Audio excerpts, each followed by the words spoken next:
No, I didn't. Okay. So the program is that I'm going to read a few offerings from the VyasaPuja book published by the BBT. And then we'll have Vijendranandana Prabhu read his offering. And I will read my offering. And meanwhile, we'll hopefully be lining up devotees on the Zoom conference, which is going on right now. You're already lined up. Okay. And they will be reading, and we'll hear that, and we'll go in the kitchen, and everything is going to be smooth. We have assurance from our techie. Okay. Om Jnanatimurandasya Jnanandana Shalakaya Chakshurunmidatam Mena Tasmai Shri Gurave Namaha. I was born in the darkness of ignorance, but my spiritual master, Srila Prabhupada, opened my eyes with the torchlight of knowledge. I offer my obeisance unto him and to all members of Sri Parampara. So the first offering I'd like to read is by Bhakti Charu Swami. Dear Srila Prabhupada, please accept my most humble obeisances unto your lotus feet, unto your divine lotus feet. As I am trying to compose my VyasaPuja offering, I cannot help but reflect on the world's situation today. The whole world is in the grip of an intense fear caused by a pandemic, and practically everything has come to a standstill. The whole of India is on lockdown, and no one is allowed to go out of his house. For the first time in history, all the places of worship, temples, mosques, churches, and synagogues have been shut down. No one could have ever imagined that such a situation would arise. Nevertheless, I can see the foresight of Sri Chaitanya Mahaprabhu. Knowing that such a situation would arise, when no one would be able to go to the temple to see the deities of the Lord and worship him, he gave us the process of chanting his holy name. At a time like this, I also wonder whether this is his divine arrangement to force this world to surrender unto him and accept the process of congregational chanting. After all, he sent your prediction, and very systematically you have made all the arrangements by creating the institution of ISKCON and training an army of dedicated devotees worldwide, an army that is marching forward equipped with the most powerful weapons of your books to defeat the misdirected atheistic civilization of this world. On this auspicious day of your VyasaPuja, please bless us so that we can become valiant warriors in Sri Chaitanya Mahaprabhu's army and fight against the enemy that has vitiated the whole world with sinful activities. Please lead us as our glorious general to lay siege to meat-eating, intoxication, illicit sex, and gambling. Under your divine leadership, we are confident that victory will be ours, that we will defeat the eternal enemy of this world, which corrupts everyone's mind with the poison of atheism. Once again, under your expert guidance, let us establish the kingdom of the Supreme Personality of Godhead in this world. When we have a pure devotee like you to lead us and the Supreme Personality of Godhead with us, then who can ever doubt our victory? Who can ever doubt that the ominous influence of Kali will be defeated and that absolute peace and ultimate prosperity will prevail again, bringing the spiritual world down to this beautiful planet of ours. Your humble servant, eternally, Bhakti Charu Swami. And next we have an offering by Girdhari Swami, who is a GBC in China, Far East. And he wrote a very touching offering dealing with the pandemic and its effects on the world and on us. My dearest Srila Prabhupada, please accept my most humble obeisances at the dust of your lotus feet. All glories to your divine grace. Srila Prabhupada, I write to you from the ISKCON Vraja Eco-Village, a rural community in the Philippines, which is locked down by the coronavirus pandemic. This deadly virus is spreading like the wind. Thousands in this country are expected to be infected, and a good number will certainly die. Around the globe, more than 1 million people have already been infected. Now, this was written probably in early April, so we're beyond this by now, but he's certainly correct. Around the globe, more than 1 million people have already been infected, and tens of thousands have succumbed to death. In fear, people act irrationally, their base qualities becoming even more apparent than usual. They panic buy, fighting even over toilet paper. And history teaches that things will get much worse before they get better. Pandemics are hardly new to this planet. In fact, you told us about a plague that hit Calcutta in the late 1800s. And this is a quote from Prabhupada. I remember in Calcutta there was a very virulent type of plague epidemic in 1898. So Calcutta became devastated. All people practically left Calcutta. Daily, hundreds and hundreds of people were dying. I was 1 year old or 1.5 years old. I have seen what was happening. But there was plague epidemic. That I did not know. Prabhupada was like so young. Later on, I heard from my parents. This was a lecture he gave in Mayapur in 1973. Your prophetic words warn us. This is from purport to the first canto. Material advancement of civilization means advancement of the reactions of the threefold miseries due to celestial influence, earthly reactions, and bodily or mental pains. By the celestial influence of the stars, there are many calamities like excessive heat, cold, rain, or lack of rain, and the after effects are famine, disease, and epidemic. The aggregate result is agony of the body and the mind.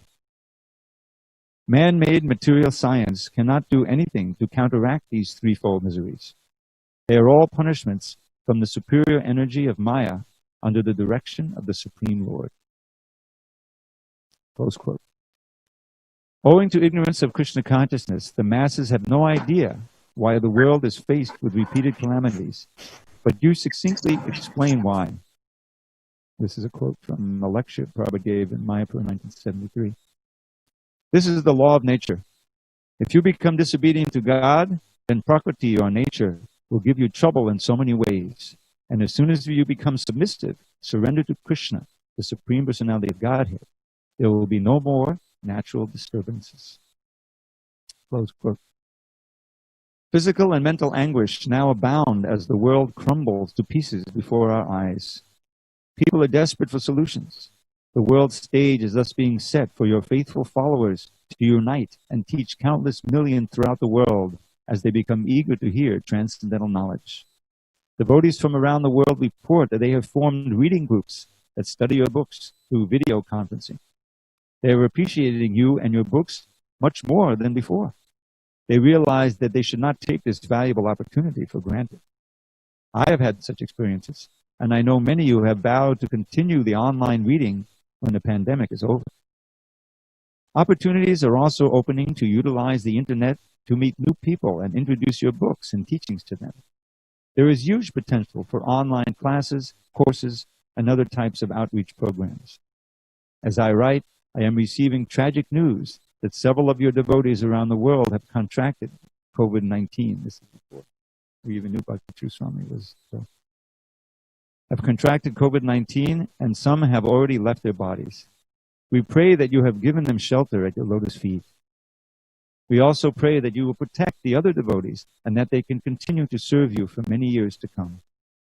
Srila Prabhupada, I am on my knees with tears in my eyes, praying that you will bless us with sufficient intelligence to take the practice of Krishna consciousness more seriously and to take full advantage of the myriad new preaching opportunities as they arise. Please empower all of us to spread your glories far and wide. In this way, may history give you the credit you deserve for having saved the world in its darkest hour. Your aspiring servant, Giridhari Swami. And I have two more. First is wonderful offering from Giriraj Swami. Now, he always writes his offerings very early, so he doesn't mention the pandemic. But it's a very nice meditation. It's entitled Srila Prabhupada and Lord Nityananda's Mercy. Dear Srila Prabhupada, please accept my prostrated obeisances in the dust of your lotus feet. All glories to your divine grace, the embodiment of unlimited mercy. Devotees agree that you were a Shakyabesha avatar, an empowered incarnation, and you have indicated as much yourself. Sri Chaitanya Charitamrita, Ancha 2:13-14 states, quote, to deliver people in regions throughout the universe who could not meet him, Sri Chaitanya Mahaprabhu personally entered the bodies of pure devotees. Thus he empowered living beings, his pure devotees, by manifesting in them so much of his own devotion that people in all other countries became devotees just by seeing them. And in your purport you explain, quote, as stated in the Chaitanya Charitamrita, Antya 7:11, this is a famous verse, Kali Kala Dharma Krishna Nama Sankirtan Krishna Shakti Vina Nahitar Pravartan.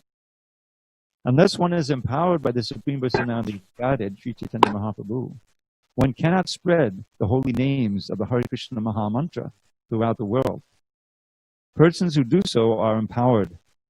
Therefore, they are sometimes called Avesh avatars, or empowered incarnations, for they are endowed with the power of Sri Chaitanya Mahaprabhu. Close quote. Your learned godbrother, Sripad B.R. Sridhar Dev Goswami Maharaj, also accepted that you were a Shakti Abesha avatar, and he opined specifically by whose Shakti you were empowered, Sri Nityananda Prabhu. Lord Nityananda is renowned for delivering Jagai and Madhai, as described briefly in Sri Chaitanya Charitamrita, Tabe Nistadila Prabhu Jagai Madhai. Quote, then the Lord delivered the two brothers Jagai and Madhai.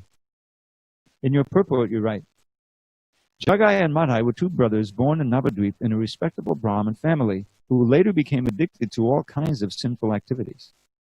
By the order of Lord Chaitanya, both Nityananda Prabhu and Haridas Thakur used to preach the cult of Krishna consciousness door to door. In the course of such preaching, they found Jagai and Madhai, two maddened, drunken brothers who, upon seeing them, began to chase them. The next day, Madhai struck Nityananda Prabhu on the head with a piece of earthen pot, thus drawing blood. When Lord Chaitanya heard of this, he immediately came to the spot, ready to punish both brothers. But when the all-merciful Lord Gauranga saw Jagai's repentant behavior, he immediately embraced him. By seeing the Supreme Personality of Godhead face to face and embracing him, both the sinful brothers were at once cleansed. Thus they received initiation into the chanting of the Hare Krishna Maha Mantra from the Lord and were delivered. Close quote. But as you wrote about yourself in your purport to Chaitanya Charitamrita 1665, if one is true to Gaurnitai service in the disciplic succession, he can even exceed Nityananda Prabhu's service. This is the process of disciplic succession. Nityananda Prabhu delivered Jagai and Madhai. Sorry, that's a beautiful picture of Prabhupada here. Jagai and Madhai. But a servant of Nityananda Prabhu, by his grace, can deliver many thousands of Jagais and Madhais. That is the special benediction of the disciplic succession. One who is situated in the disciplic succession can be understood by the result of his activities. Close quote. Srila Prabhupada, you took up the same mood of approaching anyone and everyone, pious or sinful, qualified or unqualified, without discrimination. As Nityananda Prabhu said, in Kali Yuga, practically everyone will be like Jagai and Madhai. That may be more apparent in America and Europe than in India. Though I did hear a talk in which you were discussing how demonic Western civilization is, and how the leaders and pretty much everyone are demons. But then added, actually, in my country also, 80% are demons. Close quote. But still, what you encountered in 1965 when you came to America was something that people now, especially people in India, can't even imagine. Krishna Chandra Prabhu, Rishikesh Mafatwal, from Mumbai, used to say that people cannot imagine who you approach when you came to America.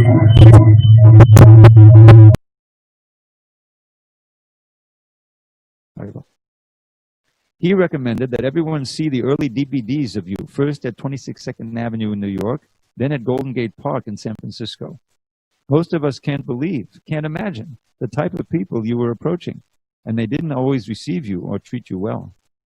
I hope all your followers have read Srila Prabhupada Lilamrita. Everyone should read it, as well as see the DVD series following Srila Prabhupada. There was one incident when you were living in New York in a loft in the Bowery, which was the most degraded part of the city. It's Skid Row, inhabited mostly by drunks. But even they had a little respect. They would be sprawled out on the sidewalk on the stairs leading up to your apartment, but somehow they sensed that you were a saintly person and would try to move over and make room for you to pass. You were staying with a young man who seemed interested. In fact, you thought, I'll train him as a Vaishnava. But one day, the young man went crazy, probably from taking LSD, the 1960s equivalent of the strong wine Jagai and Madai were drinking 500 years ago. He went crazy and wanted to attack you. And he was ready to kill you, just as Madai was ready to kill Nityananda Prabhu. You bolted out of the room and ran down the stairs like Lord Nityananda being chased by Jagai and Madai.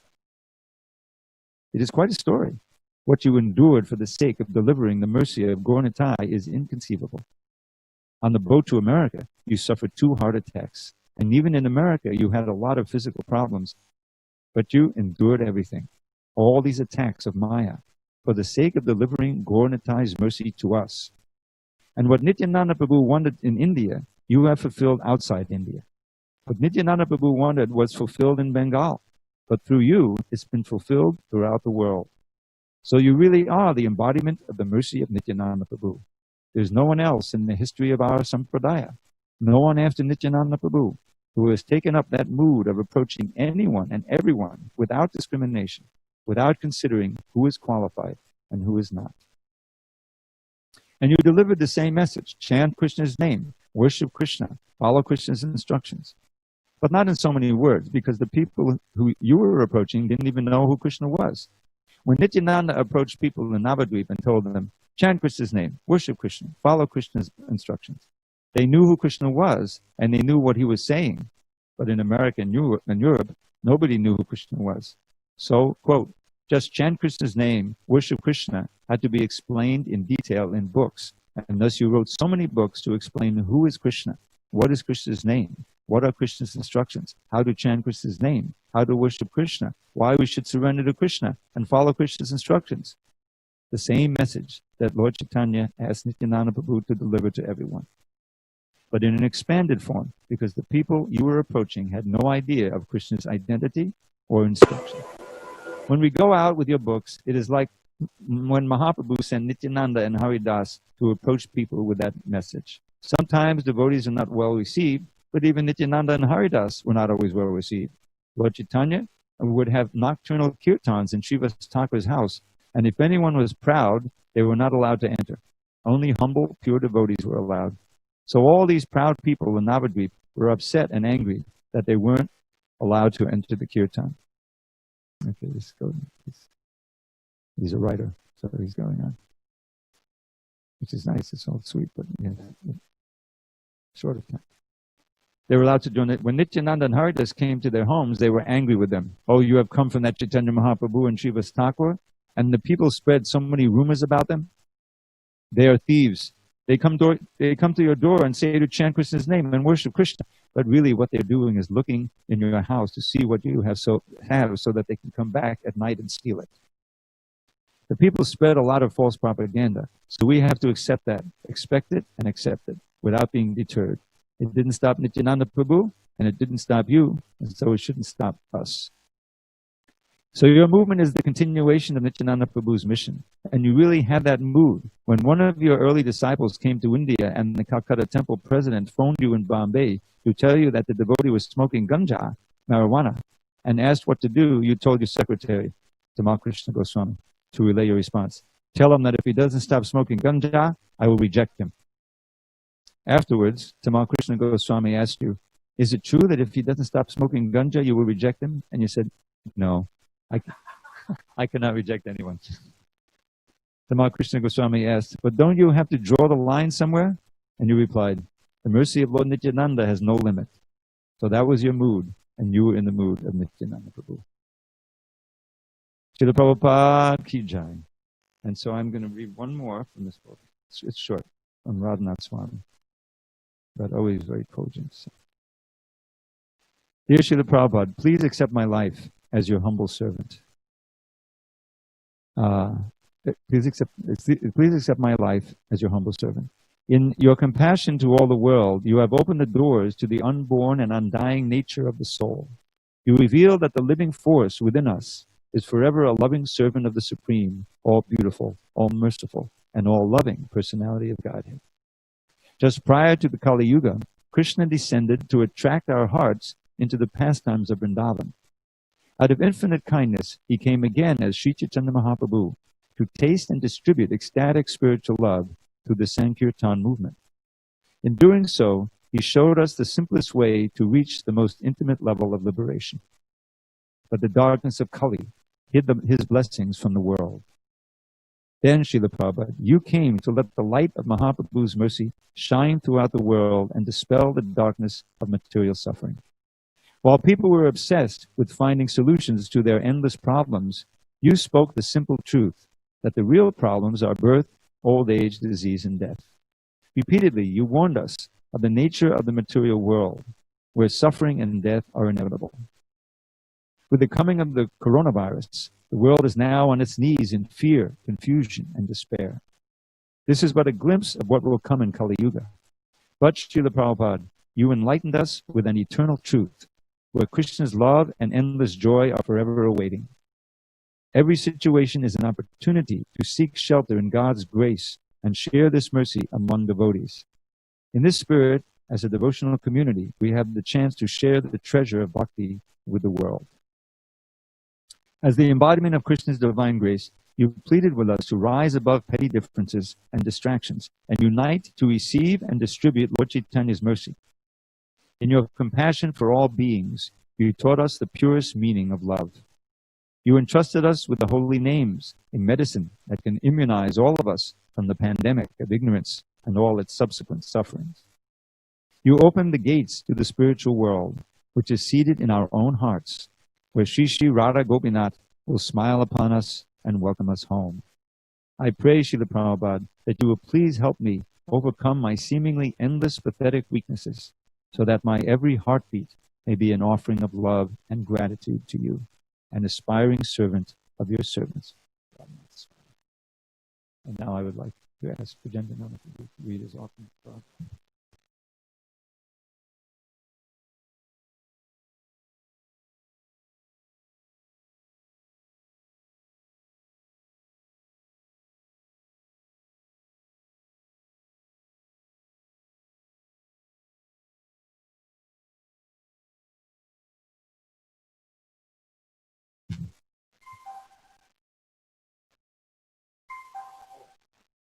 Floor, 3, 3rd floor.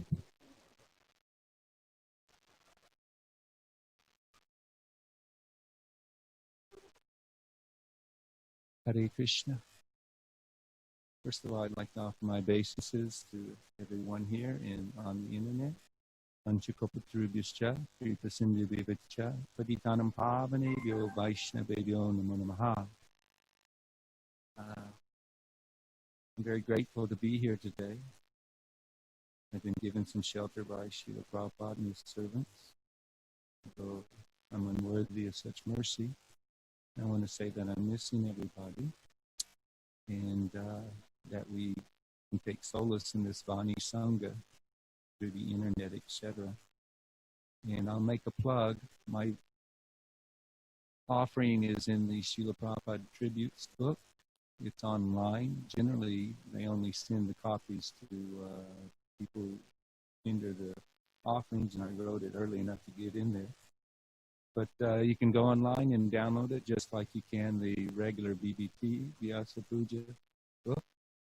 And I, every year, have this and read these offerings. There's hundreds of offerings from Srila Prabhupada's disciples, and very inspiring. So I encourage you to do that. I'll go ahead and begin. Dear Srila Prabhupada, please set my humble obeisances. All glories to your divine grace, A.C. Bhaktivedanta Swami Prabhupada.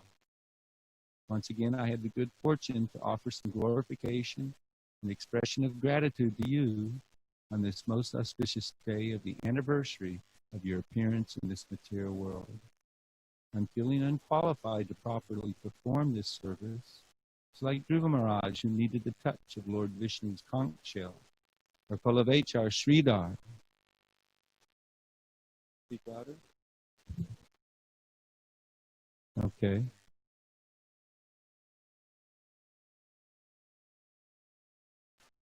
Okay.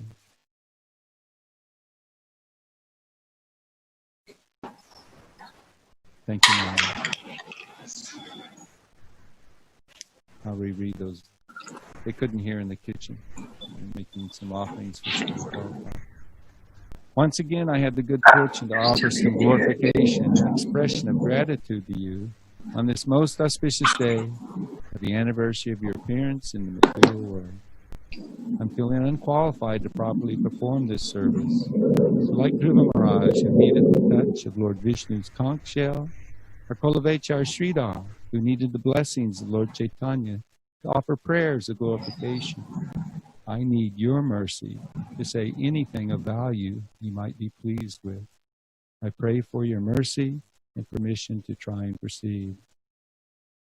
Srila Prabhupada, when we glorify you on your VyasaPuja day, we focus on you and the unparalleled service to your Guru Maharaj, His Divine Grace, Srila Bhakti Siddhanta Saraswati Prabhupada, and Shri Shri Gaur Nitai. With heartfelt gratitude, I also meditate on and try to express how it was you who first approached me through your purports in the Bhagavad Gita as it is, and showed me the path of devotional service to Lord Krishna. Before hearing your devotional ecstasies of glorification of the Lord and the process of bhakti, I was a blind, ignorant fool, simply suffering while trying to enjoy the pleasures of animal life. Due to my stubborn and causeless unwillingness to fully surrender body, mind, and words to your instructions, I'm still an ignorant fool, but I'm not blind. You've opened my eyes sufficiently for me to realize I have to fully surrender. I'm confident this will happen, either voluntarily or by force, by the arrangement of the Lord, to assist you in reclaiming this fallen, conditioned soul. By your grace, I'm seeing more and more how everything that happens in my life is a manifestation of your desire to give me pure devotional service. In this regard, on this day, we not only glorify you personally, but also glorify Guru Tattva, which is the principle that everyone and everything that helps us is a manifestation of Adi Guru, Lord Balaram and Lord Nityananda. Uddhava praises Lord Krishna by saying, quote, even if endowed with the lifetime of Lord Brahma, great sages cannot properly express their gratitude for you, because you appeared both as Chaitya Guru internally and externally as a spiritual master to deliver the conditioned living entities, end quote. I often meditate on and try to realize your Guru's words when he said, quote, if I did not see my spiritual master manifest in everyone and everything, I would feel completely bereft and without shelter in this world, end quote. Coming to understand this more, offer my respects, and I listen to you through so many devotees and so many experiences in my life. You shared with us that you never felt alone, that your spiritual master was always with you in his instructions. Srila Prabhupada, I want to follow in your footsteps and become a surrendered disciple of yours. I want to chant the names of the Lord purely. I want to be an instrument in your hands to share with others your message of hope, the teachings of Lord Chaitanya and Lord Krishna. I understand the price for such gifts, the abandoning of selfish desires for sense gratification, the desires for profit, distinction, and adoration. Such desires are the cause of my suffering and the cause of again taking birth and dying in this material world. I never want to do that again in ignorance. By your grace, I understand I cannot accomplish this on my own. I need your mercy in the form of your instructions and service. The positive engagement of devotional service is the simple and perfect process for replacing Maya with Krishna. I have faith and confidence that the impossible can be done if I completely and unreservedly give this life to you and your mission. I pray and I beg on this day for your blessings. The blessings of Srila Kinchana Krishnadas Babaji, whose disappearance anniversary is today. The blessings of the previous acharyas, the blessings of Panchatattva, Prahlad Maharaj and Lord Nishinga, the blessings of Sridham Mayapur, the blessings of the holy names, Srimad Bhagavatam and Bhaktidevi, the blessings of Srimati Radharani and her maidservants, and last but not least, the blessings of my God brothers and God sisters and all the members and friends of your ISKCON movement. Please hear my prayer and give me the strength to stand firm on this commitment of full surrender and devotional service to you and the Lord. I'm patiently waiting and endeavoring to accept whatever mercy you give. Thank you, Srila Prabhupada, for everything. Hare Krishna, Krishna Krishna, Hare Hare, Hare Rama, Rama Rama, Hare Hare. Your lowly and insignificant disciple, Rajendra Nanandas.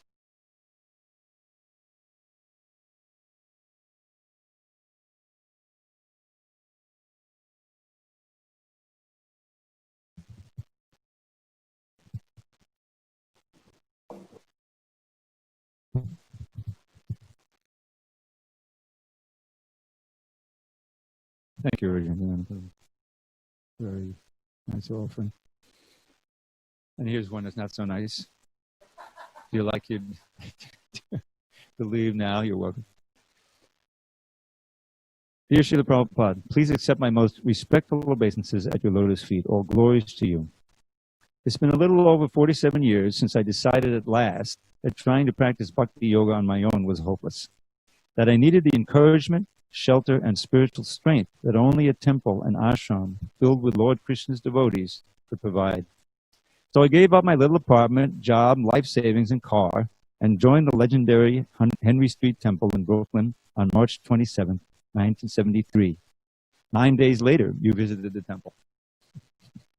I was way too wet behind the ears to appreciate at the time my extraordinary good fortune of getting your darshan and hearing you personally give class so soon after joining the temple. But I appreciate it now. I still remember your class on one of Queen prayers. You okay? I remember your class on one of Queen Kunti's prayers, Srimad Bhagavatam 1:8-21. Krishnaya Vasudevaya Devaki Nandanaya Cha Nanda Gopa Kumaraya Govindaya Namo Namaha. Let me offer my respectful obeisances unto the Lord, who has become the son of Vasudeva, the pleasure of Devaki, the boy of Nanda, and the other cowherd men of Vrindavan, and the enlivener of the cows and the senses. Govindaya Namo Namaha, we all chanted with you, as Govinda and his consort Radha gaze lovingly at you, their dearest devotee, from the altar. Radha Govinda. In the class, you said, it is the duty of every Krishna Bhakta to try to enlighten everyone to Krishna consciousness. Close quote. For me, fulfilling this duty came in the form of hours of daily Harinam Sankirtan in Manhattan and engagement at ISKCON Press, soon renamed the Bhaktivedanta Book Trust, as a proofreader of your books. After a year or so as a proofreader, I became an editor for Back to Guided magazine. Then came a stint at editing some chapters in the 5th canto and the Antya-lila for the famous 17 books in 2 months marathon in LA. Then more BTG work and a year at the BI in Atlanta and Philadelphia. That's Bhaktivedanta Institute. And back to your BTG in New York, down to Miami to help complete your Srimad Bhagavatam project, and since 1989, here in San Diego for varieties of BBT work. Srila Prabhupada, my heart is filled with gratitude for all you've given me. A lifetime of service worshiping your words and words following yours, an opportunity to associate with many of your sincerest followers, the facility to follow the full morning program in or near a temple practically every day of my devotional life, prasadam, pilgrimages to India, and in general, all the devotional opulences of ISKCON. You risked your life to give me and millions of others the absolute truth about the absolute truth, and to give us the practical means for transforming our lives from sinful to sinless through the process of bhakti yoga taught by Sri Chaitanya Mahaprabhu and his followers. There can be no greater sacrifice than what you undertook for our sake, and therefore we owe you an unrepayable debt. Please bless me so that I can dedicate the remainder of this life to your service, as well as all future lives. And then I included it. Oh, Prabhupada, on this great day, when you appear just like a ray of Krishna's vast effulgence bright to give this blind world back its sight, we thank you from the bottom of our heart and pray with deepest love that we may serve your lotus feet in every circumstance we meet. As years go by and books go out, we see what life is all about, to serve your mission and our Lord's by spreading wide your sacred words. As well, you want us all to strive to let those words direct our lives. This safest path will lead us home, no more in Maya's realm to roam. Your deeply thankful servant, Devotees. Hare Krishna. So, now is the time.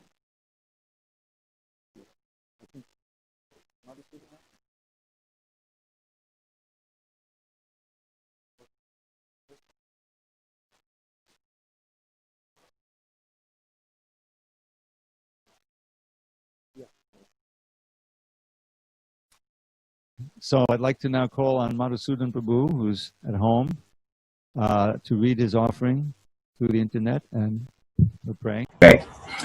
Dear Srila Prabhupada, you came from afar and showed us the way. For years we were suffering, but you saved the day. We were wandering aimlessly, dangerously down in the street, searching and hoping for a great soul to meet. When we saw you, we knew you're from another world. Upon hearing your words, our burdens were hurled. While walking with you, we felt tall and proud. We could work very hard and our preaching was loud. But then when you left us, confusion descended. Our minds deceived us, our dream sleep was ended. But now things are changing, our backs to the wall. Without working together, the whole thing will fall. Before you were gone, you left us the mandate. If you want to please me, you must cooperate. By my God sibling's mercy, I've learned how to do it. Be truthful, be committed, and develop close friendship. Be ready to share this with all souls the same, to rightly be able to honor the name. Hare Krishna, Krishna Krishna, Hare Hare, Hare Rama, Rama Rama, Hare Hare. All glories to you, Srila Prabhupada. I want to ask Madhusudan something. Is it possible? Madhusudan, if your wife is there, Kanchan Baba, Yes.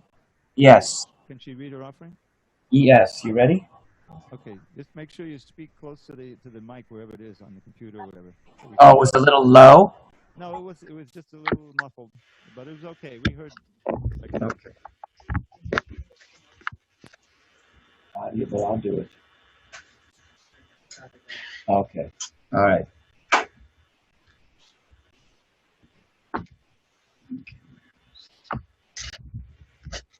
Okay, you have to come over here and speak.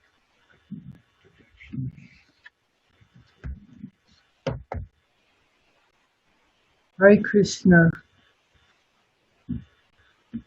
Before I read my offering, I just wanted to share a pastime with Srila Prabhupada on Henry Street in Brooklyn, New York. I remember Srila Prabhupada's presence was so commanding and at the same time exuding such humility. In the early 70s, one time, while we were at the temple in Brooklyn, Srila Prabhupada came in the heat of the summer. The temple was located in a rough Italian neighborhood. A lot of the neighbors had such an angry, aggressive attitude towards the devotees in the temple. The slightest provocation would flare them up to fight or attack the devotees. Knowing Srila Prabhupada was coming, I felt such concern they might do something offensive. They were actively abusive, throwing firecrackers at the temple and threatening the mafia on us, being influenced and agitated by the stifling heat of New York City. So Srila Prabhupada was scheduled to come, and I was worried. Then he arrived. Srila Prabhupada walked gracefully and serenely out of his car to the temple, accompanied by all the assembled devotees. The neighbors crowded around in great numbers, not at all stirring, but just stared at his divine grace in wonder and silence. No one moved. Such is Srila Prabhupada's purity and potency. It was a wonderful sight to see.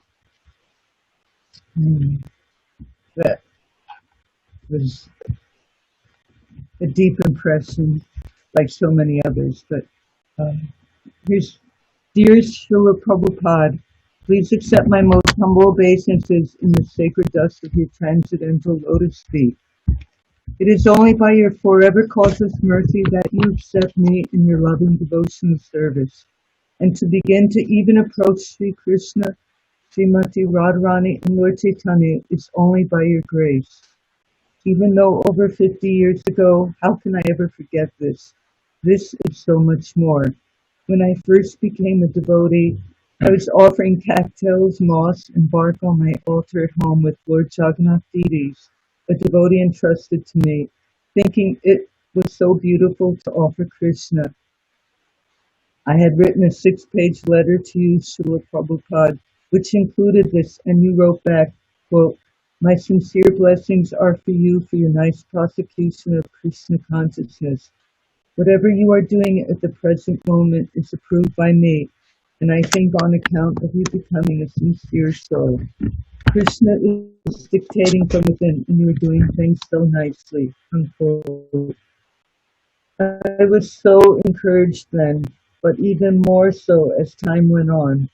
It was coupled with being astounded by your acceptance and patience, knowing how to steer me and us in all the proper direction with expertise and grace. 2 years later, with more elaborate deity worship in all the temples around the world.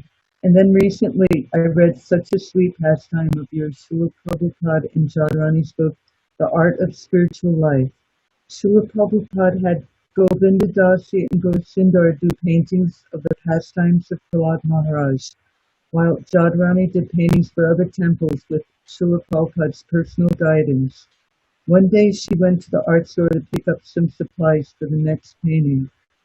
On the way back upstairs, she saw His Divine Grace Srila Prabhupada coming downstairs, and he stopped and asked, what is the name of a female art director? His query caught her off guard as she answered, you mean art directress? Srila Prabhupada said, yes, art directress.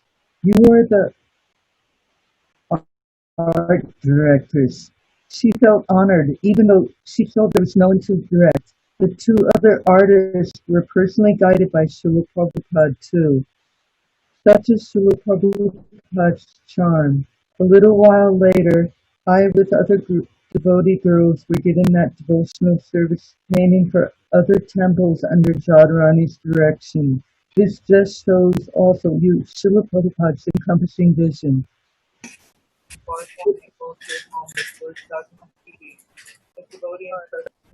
Always stressed this, his Vani and his Bapu association. Many times I have meditated and felt how true his powerful purports and teachings. At the same time, feel so deeply inspired, feeling his loving presence by hearing about him. Remembering any personal association and hearing other transcendental experiences also is like being with His Divine Grace, Srila Prabhupada. By Srila Prabhupada's mercy, thinking of his quotes is so uplifting, reminding us to remember Krishna in every situation that might arise. What often brings to mind, Srila Prabhupada said, when it rains, the gopis are crying in separation for Krishna, unquote. And ever since then, hearing the raindrops fall is so wonderful to hear. Another time, Srila Prabhupada tasted a peach. So luscious and juicy, he emphatically said, and they say there is no God? As years pass by, I see succinctly, my memory is not as sharp as it used to be, but I so fervently pray to forever grasp, holding tightly, cherishing, and never forgetting Srila Prabhupada's love and all that he has given selflessly on behalf of his Guru Maharaj, Srila Bhaktisiddhanta Saraswati Maharaj, Krishna, and to all of us. I beg that this impression of Srila Prabhupada's unconditional love remains deeply engraved in my heart forever in devotional service at His divine lotus feet. I beg to always remain your daughter and disciple.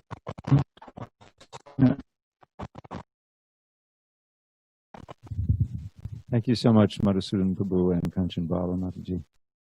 Very moving as usual. Okay, is Dharma Seda on? Dear Srila Prabhupada, please accept my humble obeisances in the cooling shade and saffron dust particles of your lotus feet. Taking shelter of your lotus feet, being fully engaged in your service is the safest and most blissful place to be in both the material and spiritual worlds. You came to America in 1965 to fulfill the prophecy of the previous acharyas such as Srila Bhaktivinoda Thakur. Your spiritual master, Srila Bhaktisiddhanta Saraswati Goswami Maharaj, when he first met you, requested you to preach Krishna consciousness in the English-speaking world. And you said that Krishna personally asked you to come down and write your books. After coming to the West, you then circled the globe numerous times, spreading Krishna consciousness on all the continents. You are the Paramahamsa Thakur whom Krishna and Lord Chaitanya personally empowered to deliver the world by starting an international movement for the pure glorification of the Lord and His holy names. Who is there that can estimate how dear you are to your spiritual master, the previous acharyas like the six Goswamis and Sri Sri Gaura-Nitai? They entrusted you with a seemingly impossible divine mission. You enthusiastically and patiently performed so many severe austerities to establish ISKCON as a worldwide movement. From within, you had to train and inspire monkey-like disciples and followers who had little or no spiritual or material qualifications. And from without, you had to protect your fledgling society from atheists, deviant philosophies, the envious, and the constant onslaught of the dense darkness of the Kali Yuga. You are the most expert and empowered preacher because you created a movement that keeps expanding in size and in purity within the hearts of all that sincerely follow you. Your recorded words and your Bhaktivedanta purports reveal the topmost pure and essence of spiritual life, pure unalloyed ecstatic love of Sri Sri Radha Krishna. You expose the foreboding nature of the material world and all the weaknesses and misgivings in our hearts that impede our Krishna consciousness. However, you did this so expertly and with such compassion and love that instead of being hopeless and disheartened by our fallen condition, we were filled with hope and energy to take to the path of bhakti. We gladly accepted you as the captain of our ship to lead us across the perilous and vast ocean of material existence. Your Bhaktivedanta purports not only share your deep realizations of Krishna, but also they contain the revelations of the previous acharyas and commentators, a shower of transcendental nectar to relieve our parched and empty hearts. Your purports are windows into the spiritual world of pure Krishna consciousness, and they are capable of bringing about a change in the lives of the world's misdirected population. Your goal was to change the world by giving everyone the opportunity to serve Krishna in whatever small or big way they could. You revealed the natural, simple, and ecstatic lifestyle of the Vaishnavas, and invited everyone to give up the heavy, useless burdens of material enjoyment, mental speculation, fruitless meditation, and the deadly black snake of impersonalism, and to take up the life of devotion. You invited everyone to chant Hare Krishna, dance in ecstasy, take delicious prasadam, preach, serve, and ultimately to go back home, back to Godhead. Simple living, high thinking. Srila Prabhupada, on your appearance day, please give us the greatest benedictions of always remembering you, never forgetting you, and always being engaged in serving you, your followers, and your preaching mission of ISKCON. Your servant and disciple, Dharmasetu Das. Panchakapaduruvascha kripa sindhu vachapatidanam bhagavato Vaishnavivo namo namaha.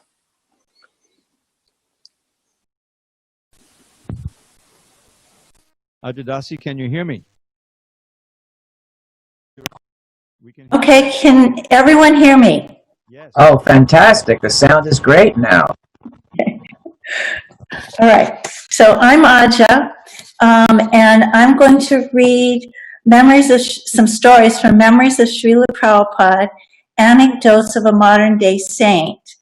So these are stories that devotees who had association with Srila Prabhupada when he was here on the planet and shared these stories. So 4 volumes have already been published. This is volume 5. And Siddhanta and I have been finishing up this book to send to the printer. So hopefully this will be published by the end of the year. But you get a preview. So here are some stories that are some of my favorites from the almost 400-page book. So the first story is a short story by Lokanandana. And there's one statement in here by Srila Prabhupada in this story that is kind of a knock your socks off story. So Puja Krishna asked, Prabhupada, in the spiritual world, can you go from one planet to another? Prabhupada said, the material laws are not acting there. So yes, you can do that. Then he asked, Prabhupada, will we recognize you in the spiritual world when we arrive? And Prabhupada said, yes, you will recognize me. That is my role. That when you return back home, back to Godhead, the spiritual master will take your hand and put your hand in Krishna's hand and make the introduction. So that is an eternal position he has. We are eternally related with Srila Prabhupada. My next story is by Sukla Dasi, and you'll probably see when you, or probably understand when you hear this story, why it's one of my favorites, because it's just so sweet. So here's Sukla sharing her story. When Prabhupada was with us in Melbourne, it was quite cold. I went everywhere to try and find a particular hat for him, but I could only find one made from yellow wool. I went upstairs to give Prabhupada the hat, which can now be seen in many photos of Prabhupada, and he asked me, so what have you got? I said, oh, it is just a little gift. It is very cold, Prabhupada, and you might like this hat. Prabhupada said, oh, this is very nice. Prabhupada took the hat by the pom-pom, and he put it on the top of his head without pulling it down. The majority of the hat was sitting about a foot above his head. I just kept looking at it thinking, it is sort of not really the way to go. Prabhupada asked me, this is nice? I said, yes, Prabhupada. Then he asked me, is this how you wear it? I said, well, Srila Prabhupada, you sort of bring it down like this. I showed him how to roll up the bottom of the hat and pull the entire hat down over his ears. He did that and he said, like this? I said, yes, Prabhupada, that would be very nice like that. He was very gracious, very humble, but joyful in allowing us to give him an instruction like this. He was letting us take care of him like a father would let the child put on his slippers, and that was really special. The next story is by Ajamil Prabhu. One time in Mayapur, Srila Prabhupada was giving a class shortly after the opening of the Mayapur Chandrodaya Mandir. I remember this class very specifically, which exemplifies Srila Prabhupada's sublime character of humility. This was a very successful moment in his preaching achievement. He had gone to the West. He had come back. He had built the Mayapur Chandrodaya Mandir, and it was the opening ceremony. He was clearly emotional. The amazing thing he said that I remember was, I am unfit to be your leader. When I heard that, it didn't register with me the depth of what he was saying. After reflection upon his words, after all these years, however, I realized that out of genuine humility, he actually meant it. He would say, I am unfit to be your leader. Prabhupada said, Lord Chaitanya has planted you all over the world because previously you were associated with Lord Chaitanya's Sankirtan movement. He said, actually, the credit is you. I am unfit to be your leader.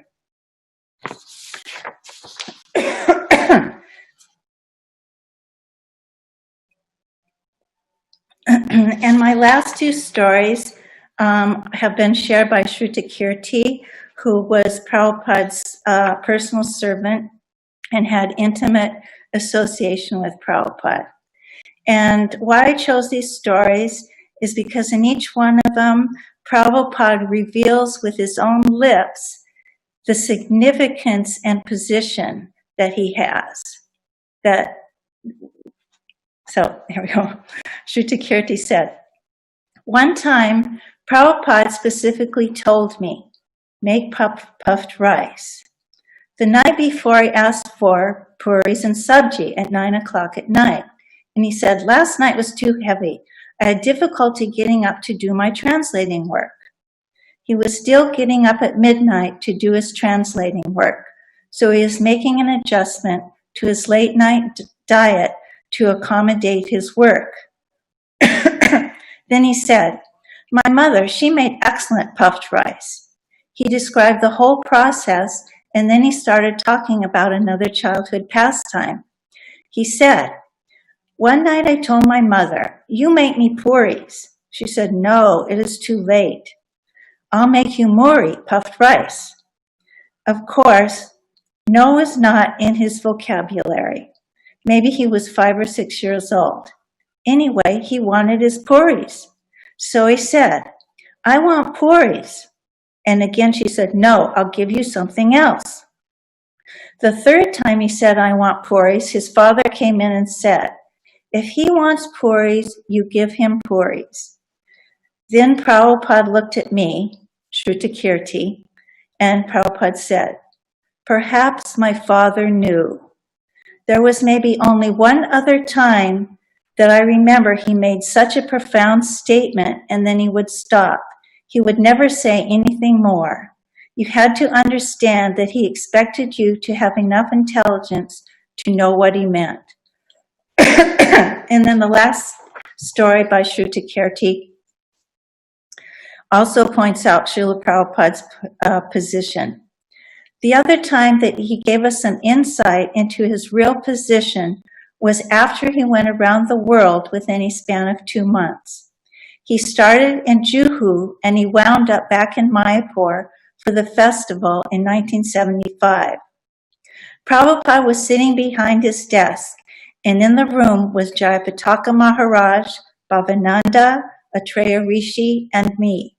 One of Jayapataka Maharaj's qualities was that as soon as he would see Prabhupada, he would offer very nice prayers and different mantras, which he did at this time. Then Prabhupada said, it is very beautiful, describing the temple and the building that he designed. It has windows on both sides, and the breezes in Mayapur would blow through the temple. After Prabhupada commented on how nice it was, there was maybe only one other time that I remember he made such a profound statement and then he would stop. He would never.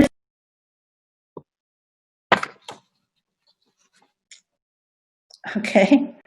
After Prabhupada commented on how nice everything was in Mayapur, Jayapataka said, Prabhupada, it's all you. You have done this.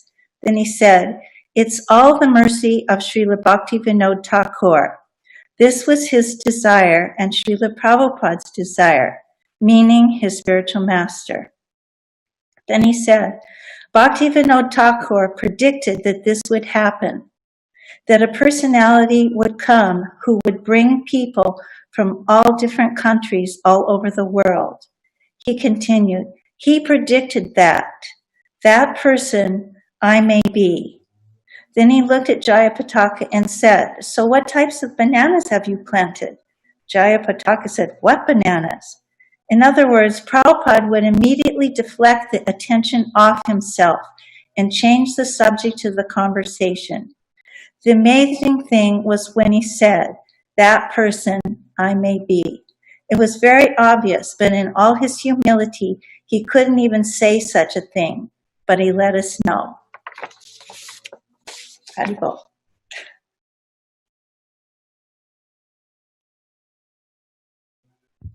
Thank you so much for those. Jai Sajidasi, Hare Krishna. I didn't really have time to write anything, but I've been definitely thinking about how Srila Prabhupada is a very important figure, not only in the historical perspective of the world, but also from a more deep-rooted mercy of the Lord. How Prabhupada came and he, with no personal interest, nothing to gain really, except for serving his spiritual master and serving the Lord. Srila Prabhupada came and he gave us, I would say not a gift, but more like a transcendental treasure that we can barely perceive how deep it is, that gave us the opportunity to get out of here. This material world is just such a horrible place to live, seriously. And Krishna has appeared here, of course, and that makes it beautiful. And I think, when Prabhupada came, he really revealed the true meaning of Lord Chaitanya's appearance, Lord Krishna's appearance, and all the avatars. Because as Kali Yuga progresses and we start seeing more and more how hard it is to live in this world, how difficult it is, how horrible things will get in Kali Yuga, still there is that door open that Prabhupada left open. He kind of like say, "Okay guys, you can come in. Please hurry up." And not only that, he kept the door open and he started pushing us inside. And he pushed us inside with all his with his example, of course, but also with all his love and caring for all the conditioned souls who definitely were suffering in this world. So as we are, we have evidence these days how difficult it is. Now we need an electronic device to be together with the devotees, to have some association with those devotees that normally would be sitting at the temple at this moment and enjoying our company and everything. So nowadays we have to use these machines to be able to see each other and listen to what we want to say about Srila Prabhupada and all the acharyas and all of our things that we do together. But Prabhupada is definitely there. Somehow or another, the sound vibration of the holy name and the sound vibration of all the scriptures and everything are giving us that opportunity to still walk through that door that Srila Prabhupada is holding open. So I hope we all learn from this that we cannot waste any more time and definitely dedicate our lives to serving Prabhupada, giving Krishna consciousness to everyone. So that's all I wanted to say. And all glories to Srila Prabhupada and all glories to all of you. Hare Krishna. Dear Srila Prabhupada, please accept my humble obeisances at your lotus feet. In this tumultuous year of 2020 and COVID-19, my heart is filled with mixed emotions, mixed with both separation and gratitude. Separation from those devotees who have left us, and separation from my extended Krishna family of New Govardhan and Sri Sri Radha Giridhari. Gratitude for all you have given us. You have given us this wonderful Krishna conscious family to keep us always connected to Krishna. Our weekly visit to the temple on Sundays during my childhood to today has been my weekly booster shot that has protected me from Maya's onslaught. I will never take that association for granted. We would share prasadam on Sundays, and that would be our second booster shot. Not only the association of devotees, but the prasadam that was been lovingly prepared by the devotees and offered to our sweetest deity, Sri Sri Radha Giridhari. My request for you today is please bless me. Please bless me that I will never ever be bereft of the association of your dear devotees, for they are my protection against the onslaught of Maya. Please bless me that I always will be in the shelter of your lotus feet and the shelter of Lord Chaitanya and Nityananda. Every day sharing the prasadam with my devotee brethren has given me so much comfort and solace. And right now, lacking that association, I'm feeling bereft. Please bless me that I always stay in the shelter of Sri Sri Radha Giridhari, Lord Nityananda Chaitanya, and my sweetest Guru Maharaj, Srila Jayapataka Swami. Your spiritual daughter, Paneshwari, spiritual granddaughter, Paneshwari Lakshmi Devi Dasi. So that was my offering to Srila Prabhupada, but I would like to share with all the devotees the feelings from my heart that it was only through this forced separation that one realizes how much we really need each other. It's not that we don't have family. We have family that is very Krishna conscious, but the extended family gives us so much more support. You know, Radhanath Swami gives the example of, and he cited this example of how the redwood trees are strong, that even though their roots are shallow, it's that the roots from one tree to the other tree are entangled amongst themselves, and that keeps them strong. And so even though we may be strong within our family, without that entanglement of the roots of our extended family, it becomes very, very difficult. Not difficult because it's hard to practice Krishna consciousness, but we really, really feel the separation. I'm sorry. They're working in my backyard. We really, really feel the separation of our extended family.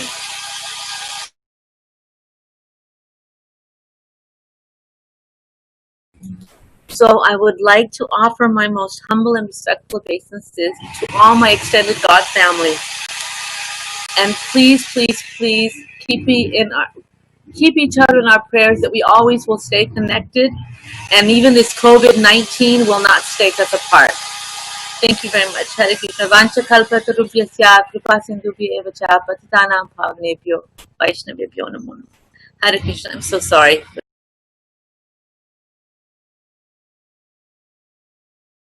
Hare Krishna, Paneshri. Thank you so much. Hare Krishna. Sankirtan Dasi, can you hear me? Okay, please. Jai Srila Prabhupada. Nama Om Vishnu Padaya Krishna Prasthaya Bhutale Shrimati Bhaktivedanta Swaminiti Namane Namaste Saraswati Deva Gauravani Pracharne Nirvisesha Sunyavadi Paschatya Deshatarne. Dear Srila Prabhupada, please accept my humblest of obeisances. All glories to you on this most auspicious day of your appearance. Your appearance is such mercy to all the conditioned souls, as you came to fulfill the great mission of Sri Chaitanya Mahaprabhu, to spread the holy names to every town and village. You accepted as your guru Srila Bhaktisiddhanta Saraswati Thakur and followed his direct instruction to spread the mission of Sri Chaitanya Mahaprabhu in the West.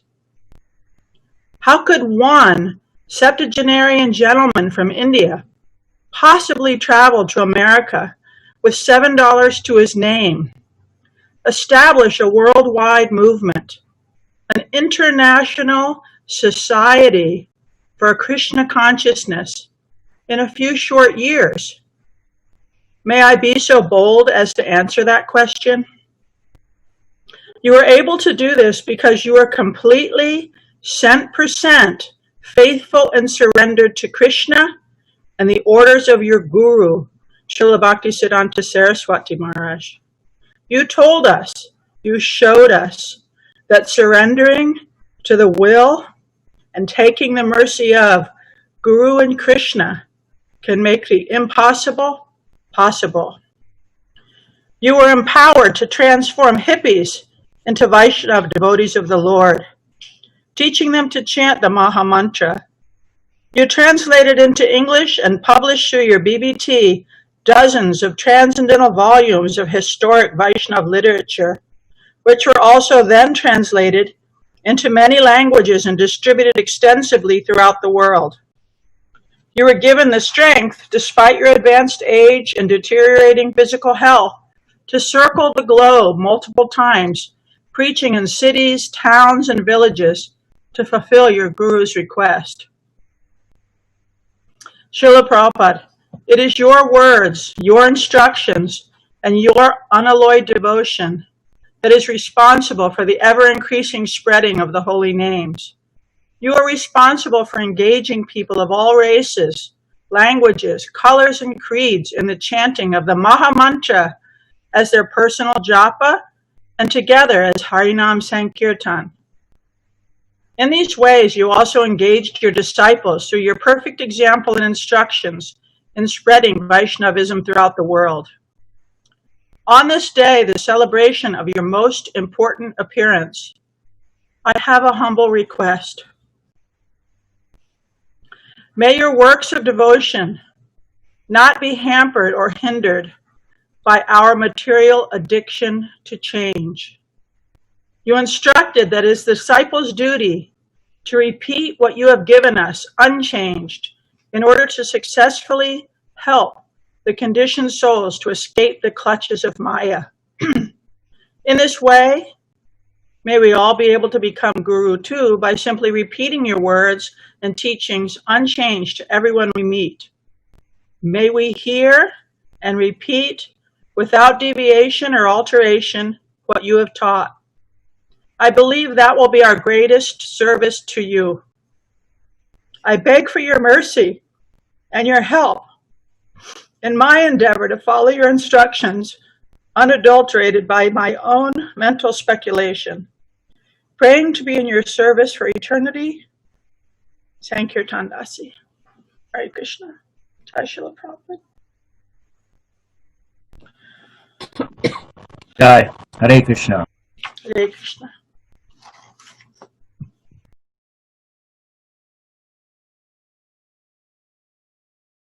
Hare Krishna. I don't think there's anyone left on our list here. Yeah, we had Ed Kane, but he must have had to do something. So now, I'll call on Balaram Das. Now, Namam Vishnu Padaya, Krishna Prasaya Bhagave, Srimate Bhaktivedanta Swami, Nityanamane. Namaste Saraswati Devi, Gauravani Pachadvine, Nivashesha Srinvari Pashtatya Vishkadne, Om Gyan Murandasya, Kinanjana Shivakya, Chakshurunavitya, Krishna Shri Guru Namaha.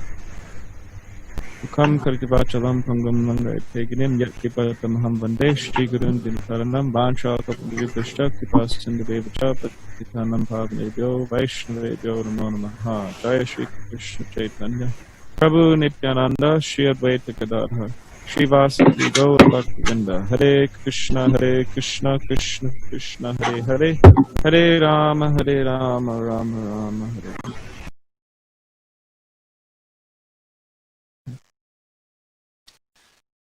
So many devotees they lament having not met Prabhupada from one angle of vision, just like Narottam Das Thakur in his song of lamentation. He's describing so many different acharyas that came before him and came and left. And so where's Chaitanya Mahaprabhu, the great dancer, suddenly go? I smashed my head against the rock and into the fire. He said, I'll smash my head against a rock and enter into the fire. where will I find Chaitanya Mahaprabhu, the great dancer? Where has he gone? So he's lamenting not being able to have the association of Chaitanya Mahaprabhu and so many of his associates. So from one angle of vision, you could say there's many devotees of grand disciples of Prabhupada who may lament like that. But then on another side of the coin, there's, we could still associate with Prabhupada, we could still be connected with him, but just in a different way.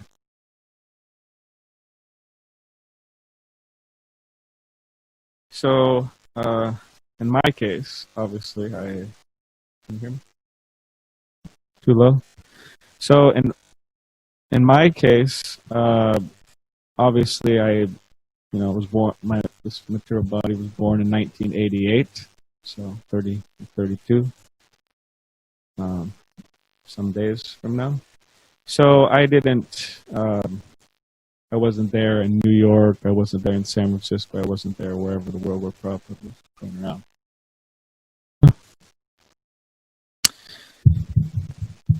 So in my particular case, I came in contact with Prabhupada when I was 16 years old. And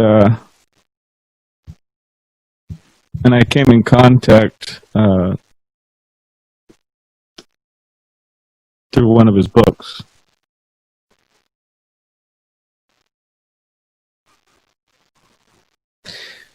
So,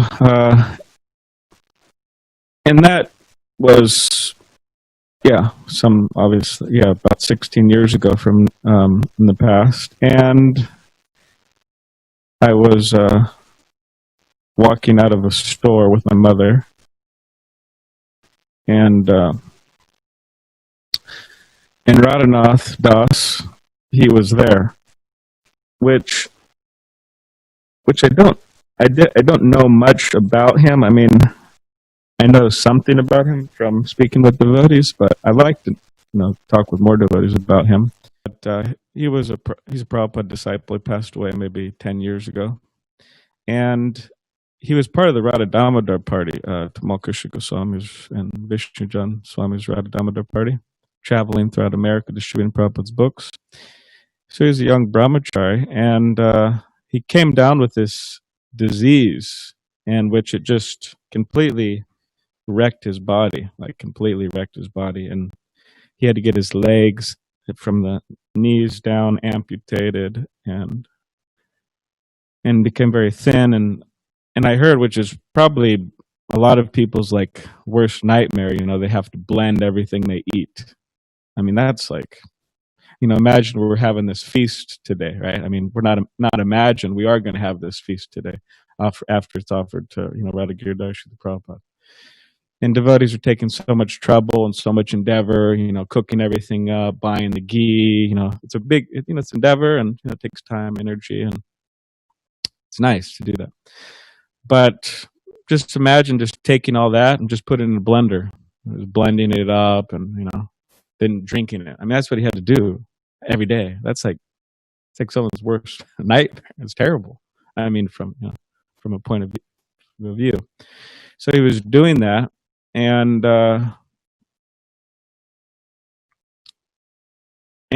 he was distributing books. Going out distributing books,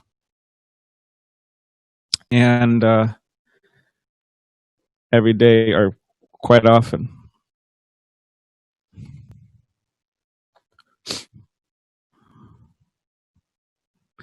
And he didn't have to do that.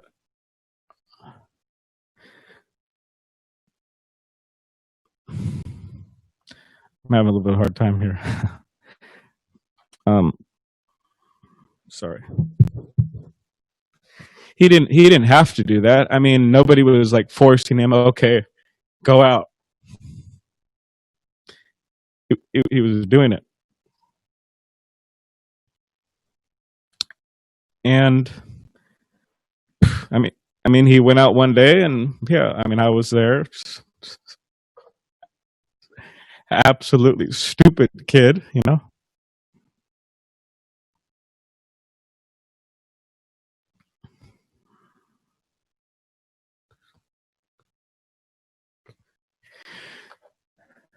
And yeah, he gave me a book. It's great.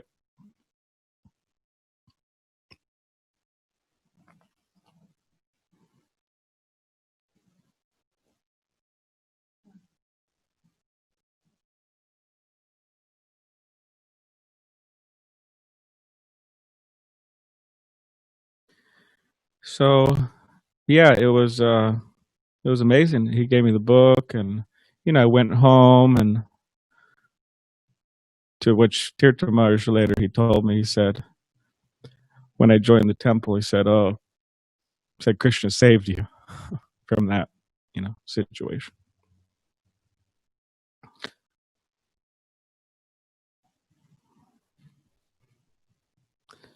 And also, he was Tirtha Maharaj was saying how I remember he years later, like I don't know, maybe 3 years ago, he sent me an old email that he sent to Tota Gopinath, old brahmachari here, Tota Gopinath, and I was a bhakta, you know, coming around Bhakta Bronson, and then Mahatattva Das at the time he was in Vrindavan, and he emailed Tota Gopinath and he said, "So, what's going on with Bhakta Bronson? Has he joined yet?"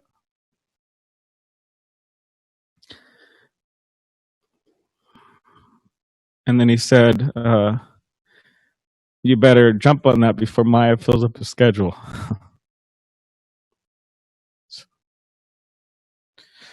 So that was nice.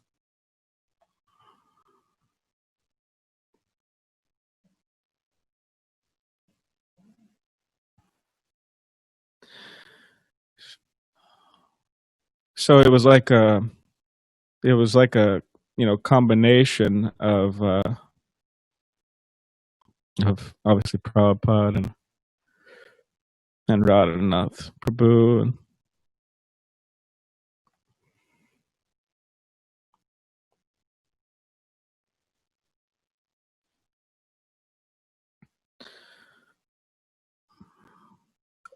of different devotees who helped. And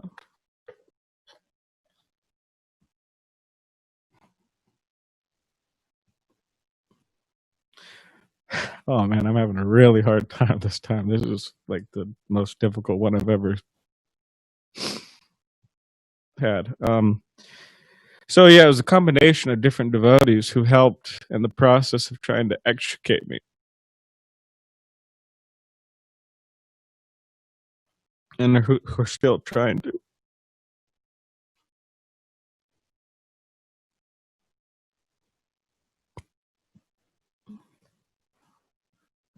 So yeah, so after getting that book, yeah, things completely changed. It was never the same. And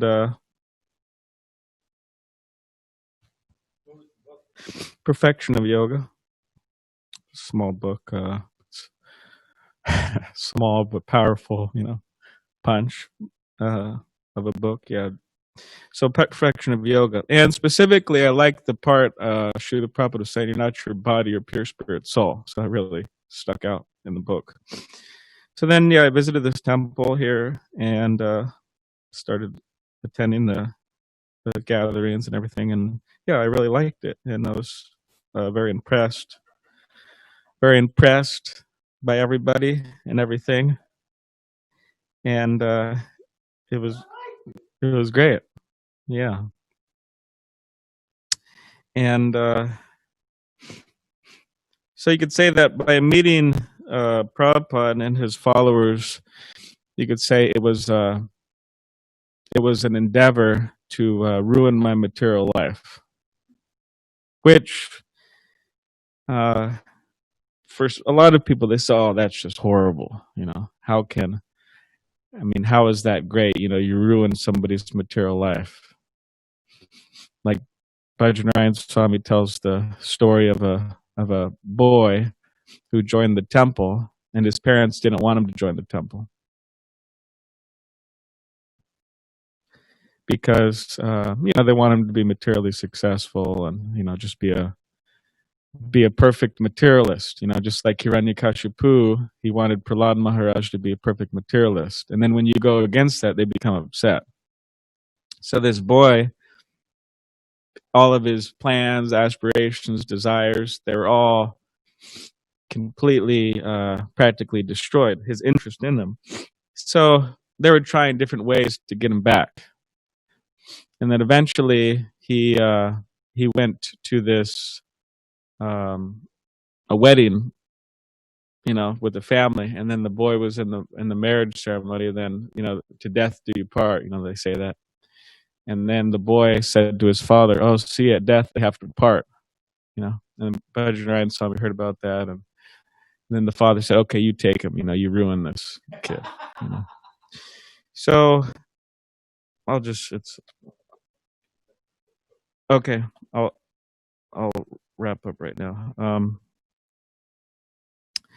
So yeah, that when Chaitanya Mahaprabhu was that Brahman cursed him. Okay, you'll never enjoy material happiness. So Mahaprabhu, oh, great, So it's a great thing. So I am grateful for Srila Prabhupada and his followers helping me in that way. Srila Prabhupada ki jai. Okay.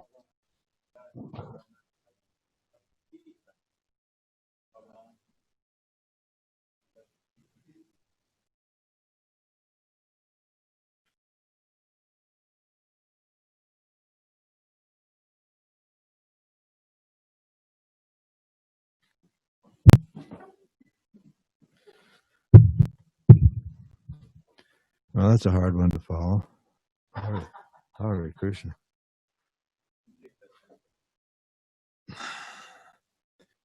My name is Padmana Das.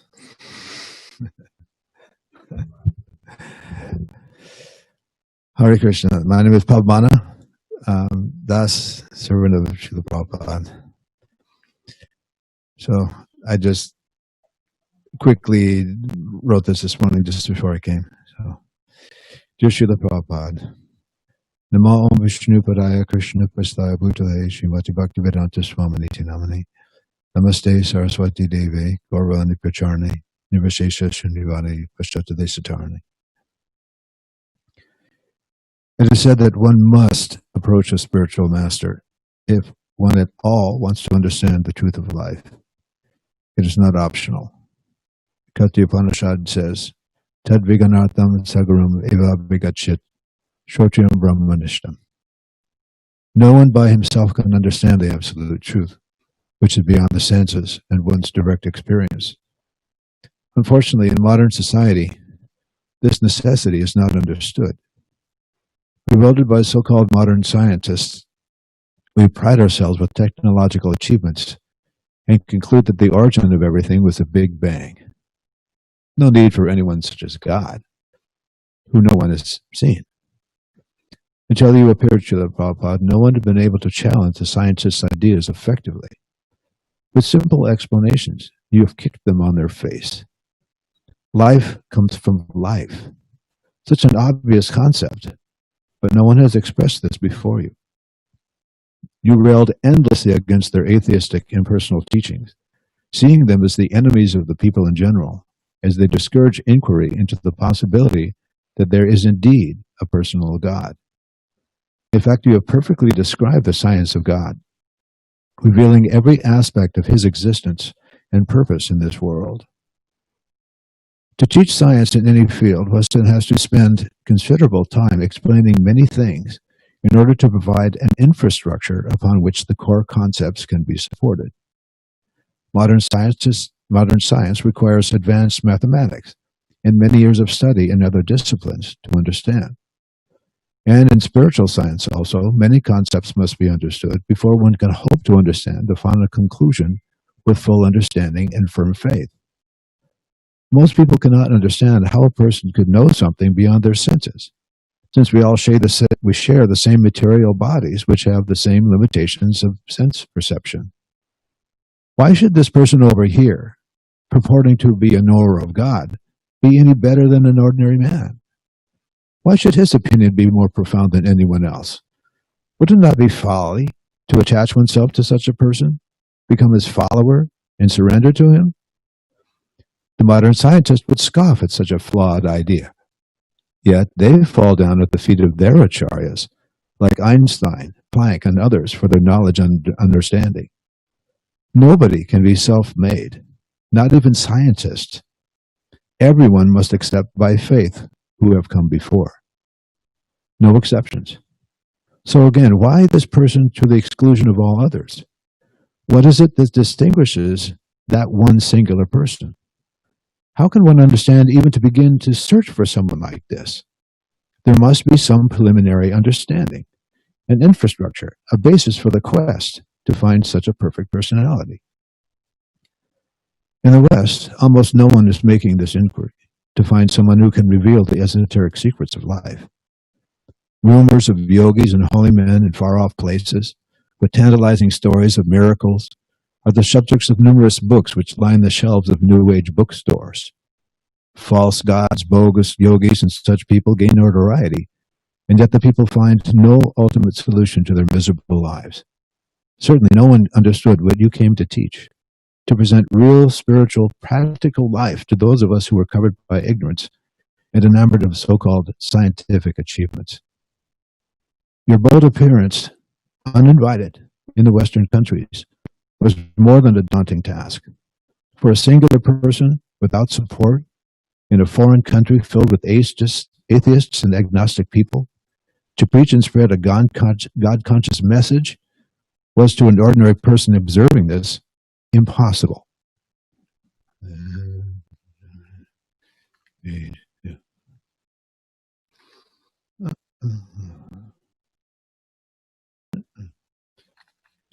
With weak health, unknown to most of his disciples, you pressed on, undaunted.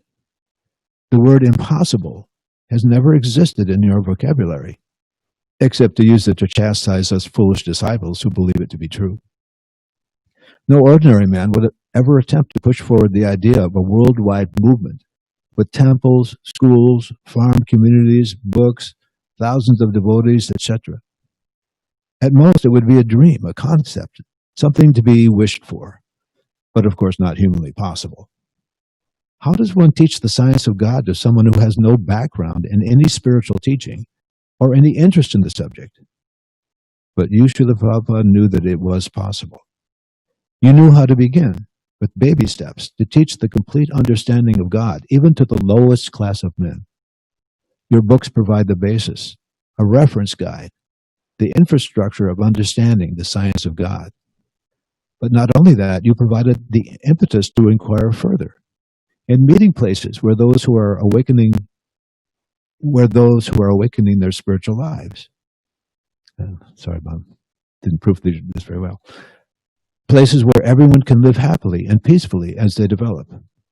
Attracting people with spiritual food, prasadam, joyous chanting and dancing, and warm, sincere compassion coming from you were the weapons you used to gain a foothold. And thus, over 12 years you spent doing this, a worldwide movement evolved, exactly as you had predicted. Anyone who hears about this cannot be unamazed. Would such a story, the background upon which one singular person emerges, not be a front-page story, worthy of every newspaper, magazine, textbook, or documentary? If one examines your life, Srila Prabhupada, every aspect of it is full of wonder, even down to everyday exemplary behavior. How you kept personal hygiene. The purity of every move and habit was extraordinary, which can only indicate that you lived on a different plane of existence than the rest of us. You were seeing things, understanding things that we had no idea how you knew. The difference between looking and seeing. We are lookers. You were a seer. Everything you perceived through your senses was more than anyone else because you saw the absolute truth, the person, Krishna, the personality of Godhead. This is only possible because you were in direct contact by direct perception, constant contact with direct perception with the Godhead, Krishna himself in person. Thus you could know things that ordinary people could not. you could move forward and see in advance all obstacles in your way towards your goal of enlightening every single person on the planet. Even though we did not understand how we were able to accomplish your great task, at least one thing became immediately clear. You cannot be an ordinary man. We weren't looking for a guru, but you just appeared before us. You came and showed yourself. And now we're still struggling to understand who you are and what you're actually teaching. Every day we are discovering more and more facets of your life and teachings. Reading your books, the same words, over and over for years, gives even fresh understanding every time the words are read and recited. Like a finely cut diamond, there are so many ways to describe the brilliance and beauty. I really don't think we, conditioned souls, will ever completely understand your divine grace and who you really are. If some of us become completely realized, perhaps it can be more fully understood by their realized descriptions. As for myself, I can only repeat what I've heard from you. I am a dull stone. When I speak or try to preach, I rely on your grace to put words in my mouth. It is the greatest privilege to be allowed to speak on your behalf. Like being plugged in, your energy and wisdom can flow even from the mouth of a fool like myself. I pray that I can always know that these words are not coming from myself, but from your divine grace. Please help me to develop a little humility so that I can remain a conduit for you to speak. In your most unworthy servant. Hare Krishna. Amen.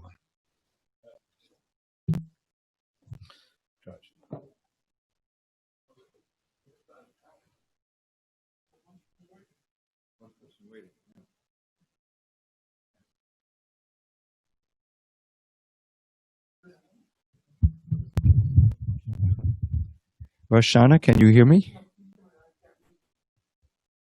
Okay.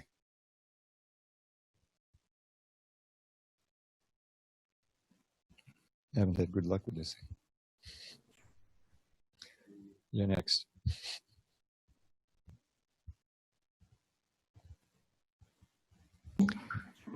Roshana? Hare Krishna. Hare Krishna. Would you like to read your offering? Yes, Prabhu. Please. Namo Vishnupadaya Krishna Prasthaya Bhutale Srimate Bhaktivedanta Swaminiti Namine Namaste Saraswate Deve Gauravani Pracharine Nirvisesha Shunyavadi Paschatya Deshatarine. Our dear Srila Prabhupada, please accept my humble obeisances at your divine lotus feet. All glories unto you, all glories unto you. Firstly, I would like to offer a short report. I have been relishing reading your books along with many different, in many different scenarios. We've been reading weekly with our Vaishnavi Sangha group on Zoom, even during this pandemic. We've finished Perfection of Yoga, Nectar of Instruction, and almost going to finish up Sri Ishopanishad. We hope to start reading Srimad Bhagavatam, as many Matajis on the call are now excited about reading your books. Next, I would like to say that I've been reading Srimad Bhagavatam from a devotee in East Coast on Zoom for the last couple of years, and we are on Srimad Bhagavatam Canto 3. And it is becoming more and more clear how your purports hold the secrets to our perfection, how your purports hold, it's a Pavlomized form of all the wisdom by our previous acharyas. Finally, I've been reading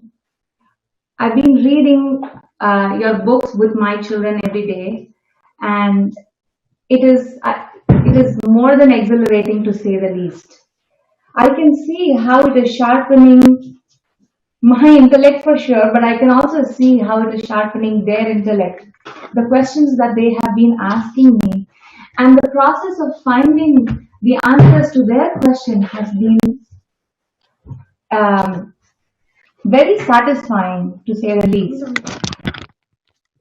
For instance, some of the questions my children ask when they read your purports are things like, if Krishna is in our heart, and if Krishna is in every person's heart, how is it that some people don't realize him? How is it that they take to meat eating, and so on? They ask questions about Tattva in their own little way. And to me, it is a confirmation that your purports not only relate to people from different races, not only to adults, but also it relates to very much so to even to children. And so thank you so much for your purpose. My second report would be that we've been doing Sunday school regularly every week. Even during this pandemic, we have conducted summer camp on Zoom. We have the children have been learning Srimad Bhagavatam under Kaneshwari Mataji and I. We have done plays, and so that was the second part of my report.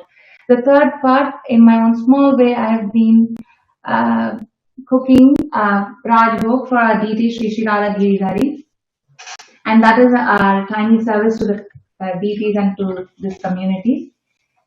And finally, I would like to say I'm very thankful for your books, for the Devotee Association, and to my spiritual master, Srila Prabhupada Swami.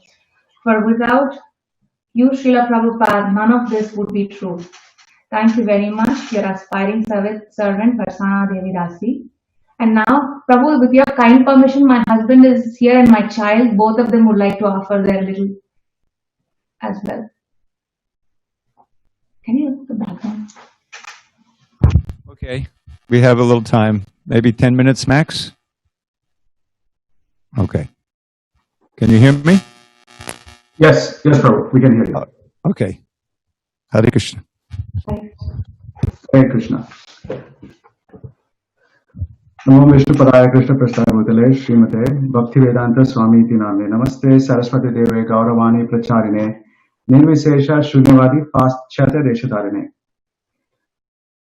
Dear Srila Prabhupada, on this auspicious day, I would like to express my gratitude for opening our eyes to a different world, a transcendental world that floats like a lotus in the ocean of material existence. You have created a shelter so big that irrespective of which town or country anyone is, they can always have access to Krishna and his devotees. Never before has this deep science of spirituality been expounded with such clarity and purity. On this auspicious day, I pray to you that I always be sheltered in this house that you built very painstakingly and always engage in the service of the devotees. Srila Prabhupada ki jai. Jai. And Prabhu, now Govardhan would like to offer this poem. It's a sing poem, and he wrote it himself. Gopal. Srila Prabhupada, powerful, gentle, enlightening, spreading, giving, to spread Krishna consciousness, Guru. Hare Krishna. Thank you very much.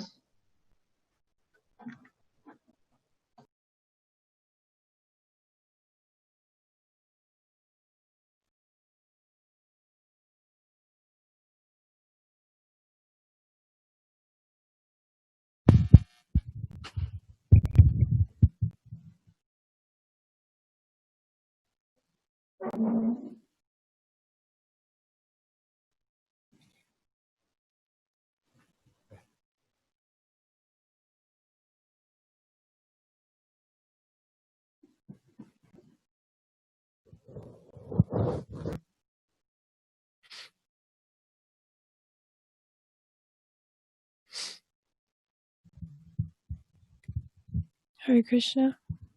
You hear me? Hare Krishna. Okay.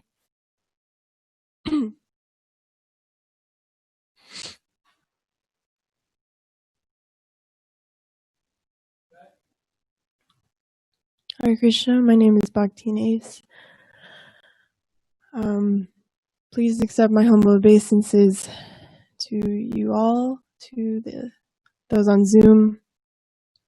All glories to your loving devotional service.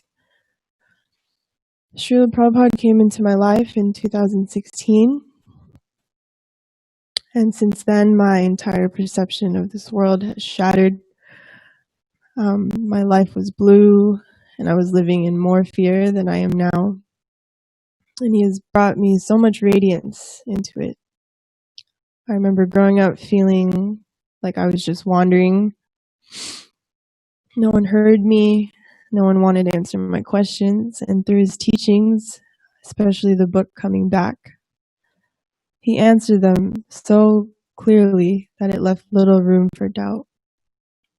He has not only shed light onto my toxic vices, but has guided me to reveal the truth in all situations. I'm eternally grateful for his protection and unlimited mercy unto me and my friends and family, and deep, deep gratitude for allowing me to meet the devotees, for adopting me into the family of Krishna consciousness, as they have helped me through getting past mental barriers and literally saved my life in times of turmoil. Happy Appearance Day, Srila Prabhupada. I hope one day to serve Lord Chaitanya and you and your mission even in the most insignificant way. Your aspiring servant, Bhakti Nace.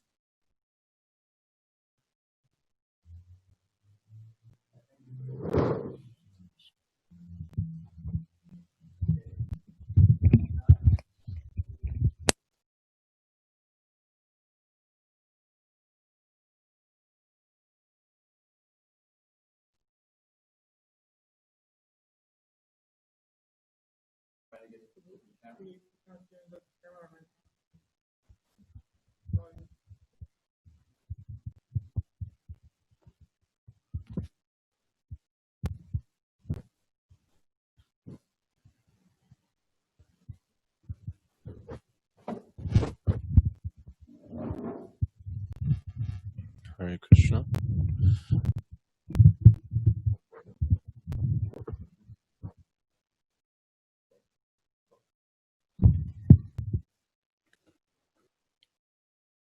For my respectful obeisances unto A.C. Bhaktivedanta Swami, who is very dear to Lord Krishna on this earth, having taken shelter at his lotus feet.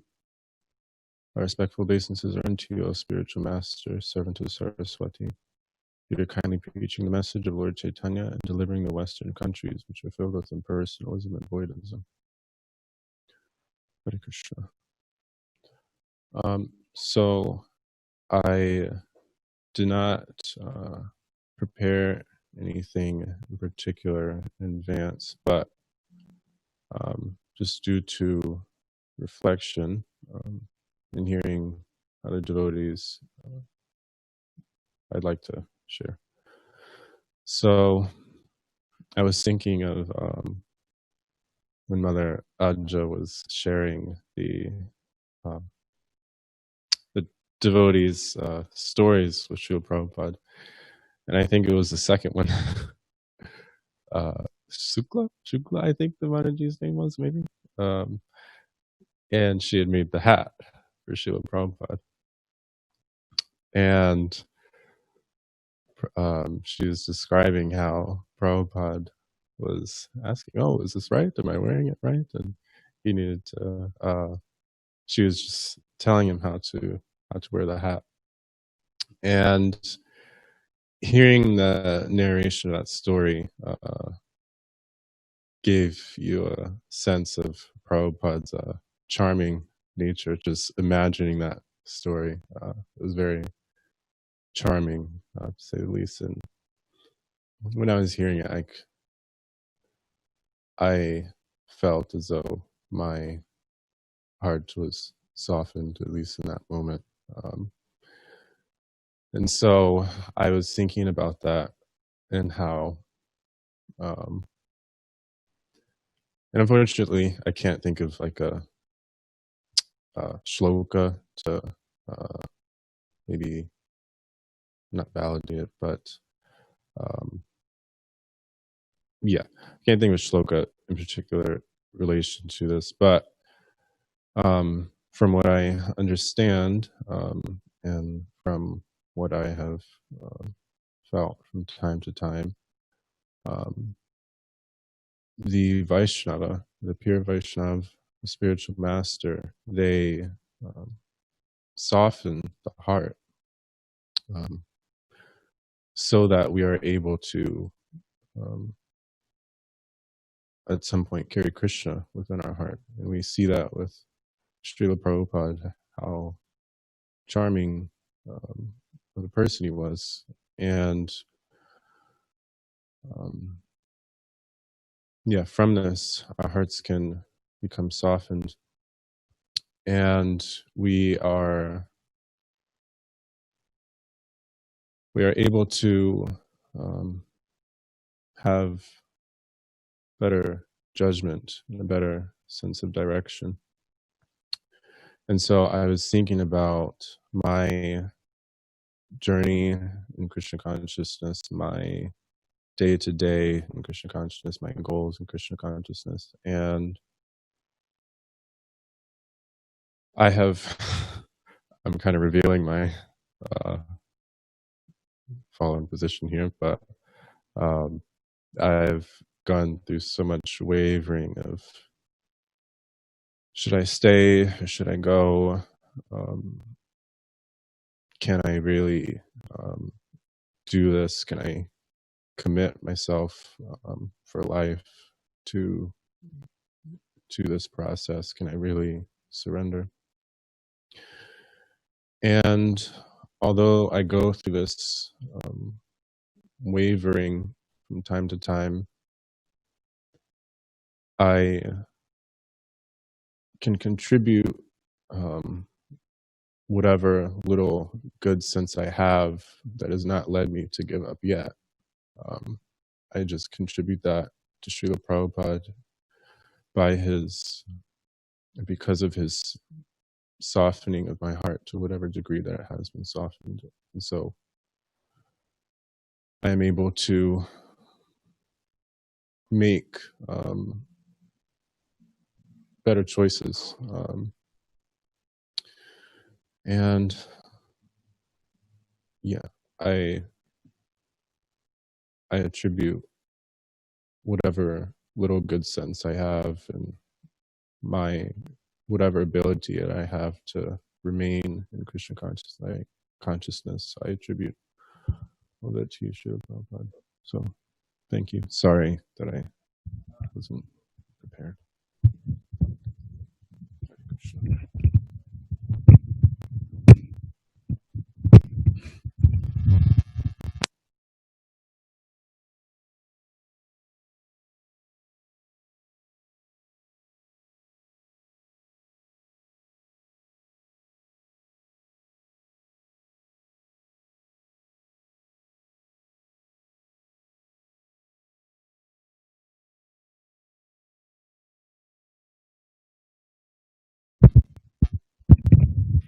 Hare Krishna. In years past, we'd have a packed temple and everybody would get a chance to speak. But there's few of us here and just as few online, it appears. So I was looking at the 2020 Srila Prabhupada's tributes, and the first name that grabbed me, I thought, I'd like to hear what Yadubar and Vishaka had to say, offering to their spiritual master. So if you'll allow me, I'll read their offering to Srila Prabhupada. Dear Srila Prabhupada, please accept our humble obeisances. All glories to you, Srila Prabhupada.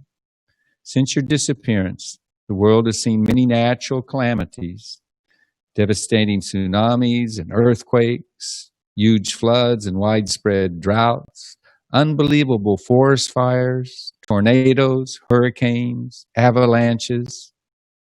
These disasters have been confined to nations or areas within those nations. Now, as I write this, however, we're seeing something unprecedented in our lifetime, a new coronavirus pandemic, a calamity that's affecting the whole world. Collectively, humankind has prodigious intelligence and has made phenomenal strides in all areas of its endeavors. Yet from your teachings, we know that these natural calamities, especially the present one we're in the midst of, are a stark and inescapable reminder that we are insignificant, weak, vulnerable beings in the face of Krishna's material energy. You've taught us that his material energy is duratya, very difficult to overcome. Try as we might, in the end, we cannot control material nature. It is more powerful than us. We are controlled by it. The basis of all true knowledge is humility. And As we think soberly about our current international crisis and the many national crises before this one, we want to be truly and deeply humbled. We are small. God is great. He's our shelter, our solace, and ultimately our only protector. Thank you over and over for giving us this clear and unambiguous knowledge. Without it, we would now be overwhelmed by anxiety. We're trying to take the opportunity of this pandemic to come closer to Krishna by hearing about, chanting about, and remembering him. Regardless of the terrific dangers the material energy presents, those who seek your shelter and protection will, without a doubt, attain it and also fully experience the shelter and protection of Shri Shri Radha and Krishna. Your servants, Yadubar Das and Vishaka Devi Dasi. Srila Prabhupada ki.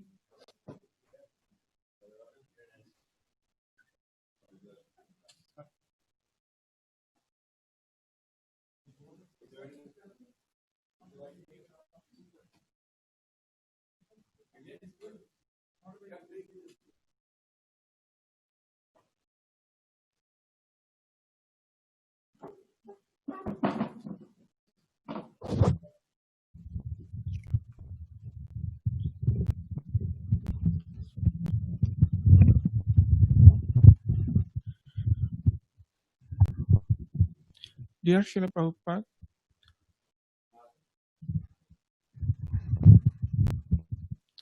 Dear Srila Prabhupada,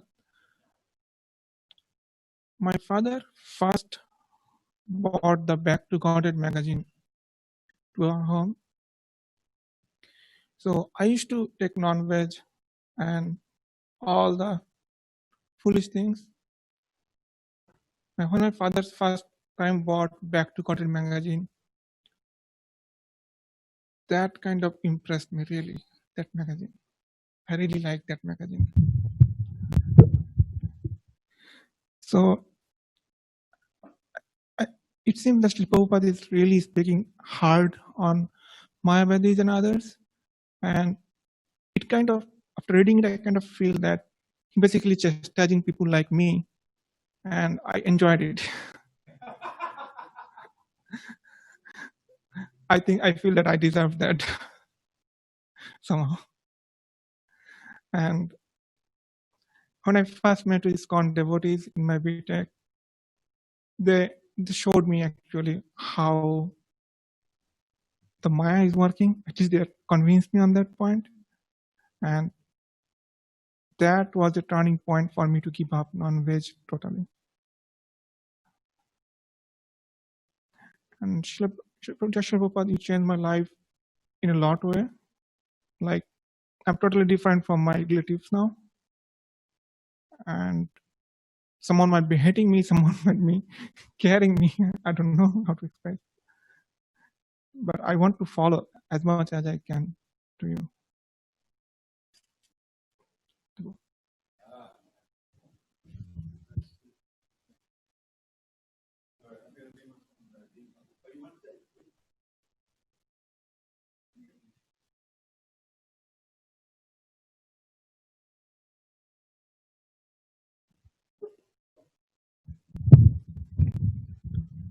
Hare Krishna.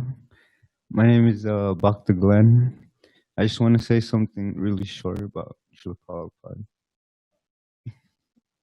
Namo Vishnu Padaya Krishna Prasthaya Bhutale Srimati Bhakti Vedanta Swami Namini. Namaste Saraswati Devi Gauravani Pracharini Nirvishesha Shunivai Prasthaya Vanchakalpatari Vishya Kripasindu Bhyavicha Patitanam Pavinabhyo Vaishnavyo Namo Namaha. Srila Prabhupada, thank you. All glories to Srila Prabhupada.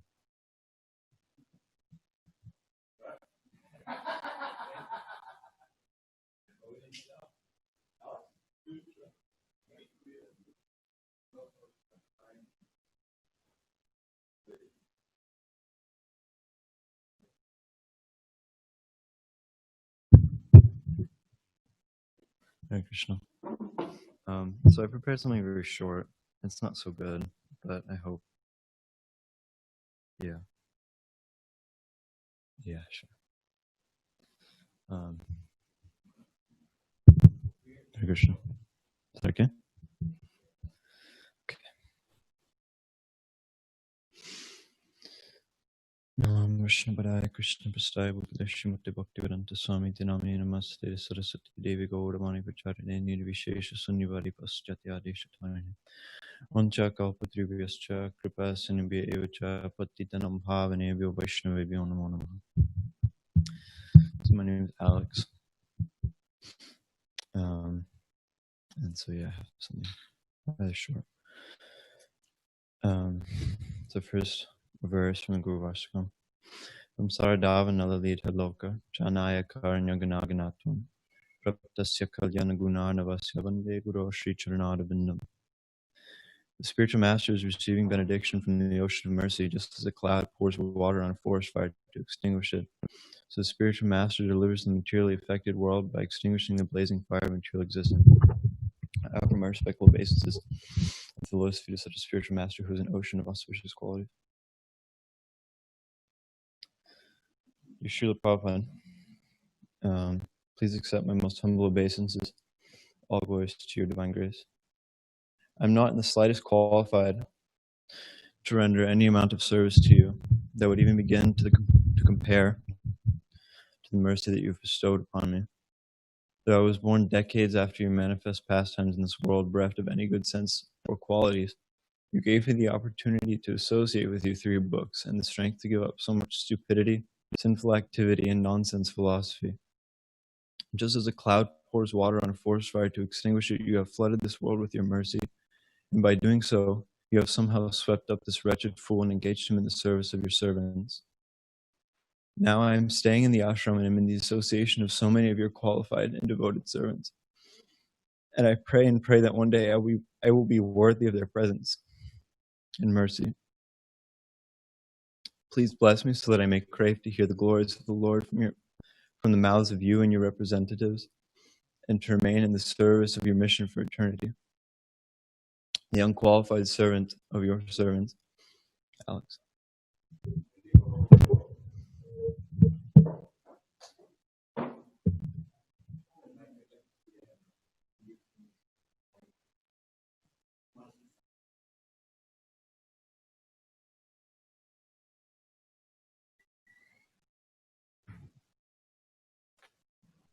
Thank you, Tapas. I know this is not easy. No, this is okay. Thank you.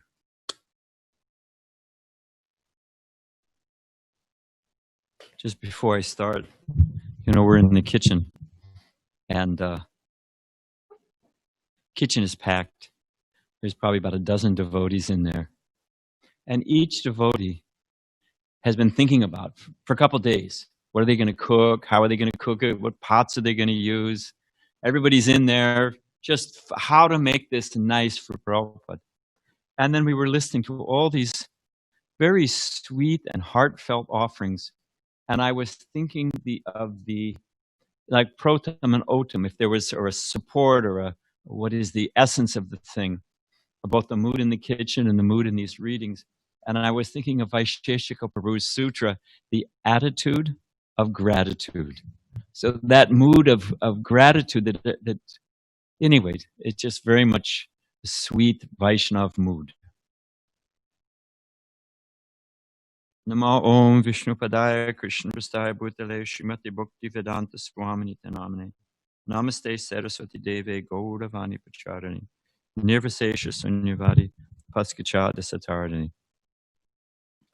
You told the story of a man who was blind, poverty-stricken, and childless.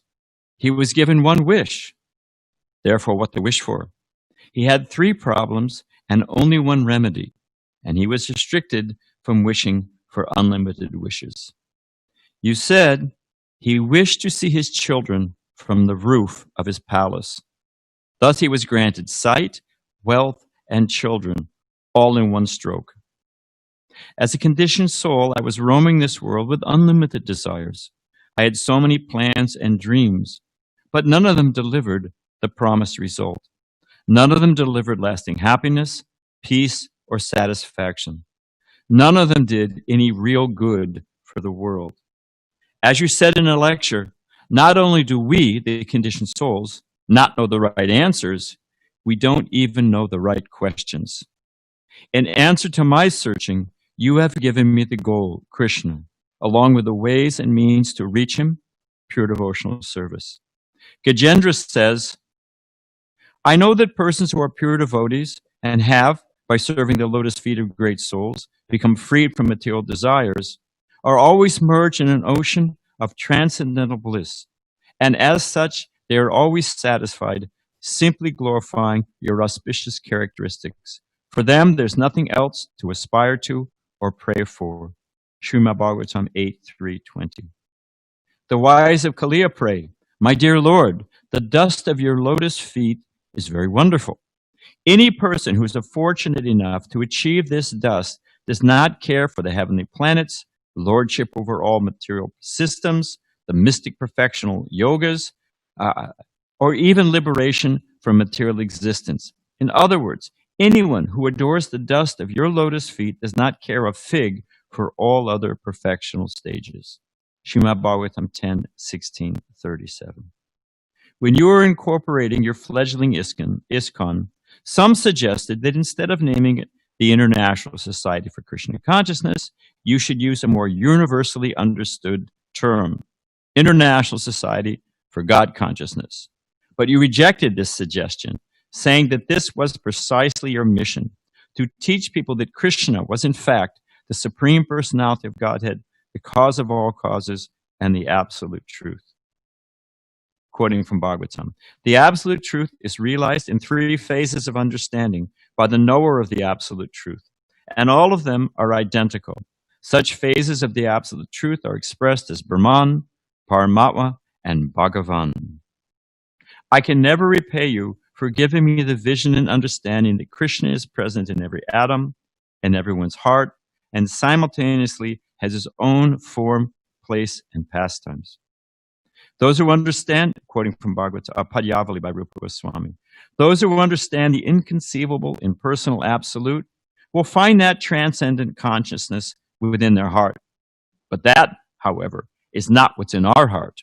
In our heart resides the charming lotus-faced, lotus-eyed person who wears golden garments and whose complexion is the color of a darkened rain cloud. End quote. That's from Rupa Goswami's Padyavali. Let me stay forever under the shelter of your lotus feet and always engaged in Krishna's sublime service. Your servant, Bhadrani Swami. Hare Krishna.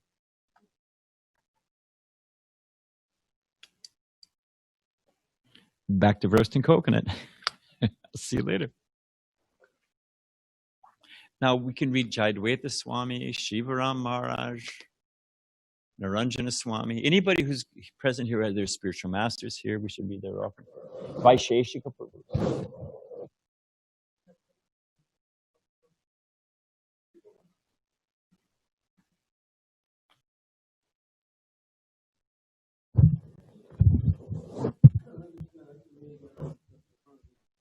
Okay. Yeah, why not? You want me to pull it up? Yes, please.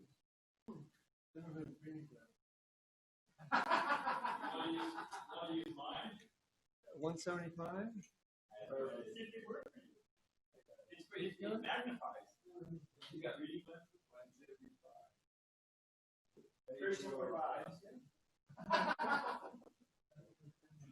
Yeah.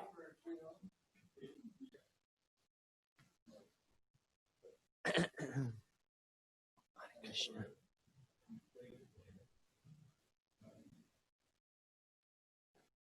Oh, this is going to be on the internet.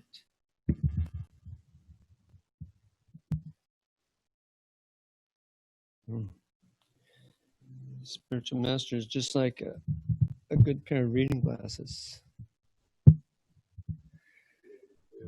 makes everything very clear.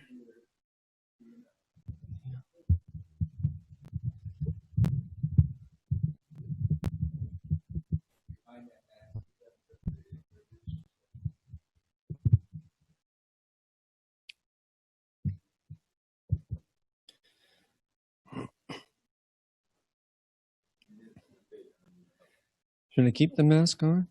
Yeah, go ahead.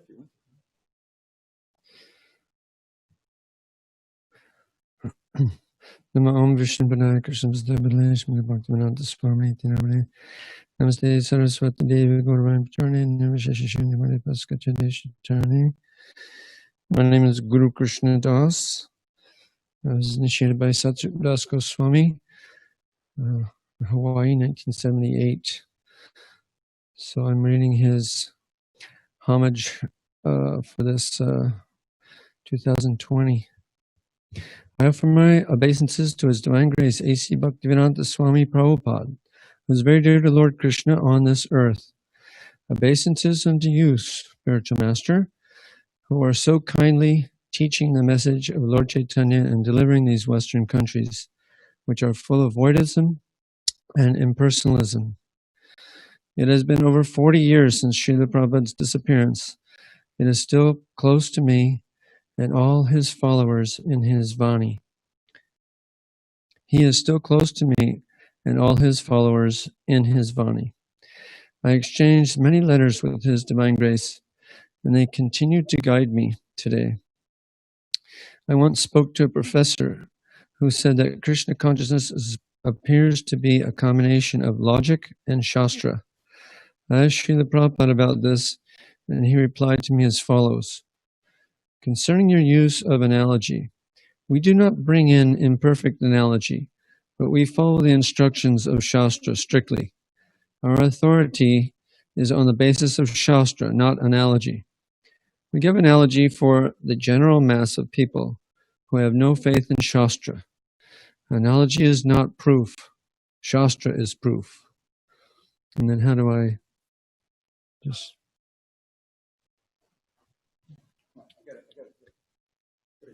So each time... Okay, just swipe to the...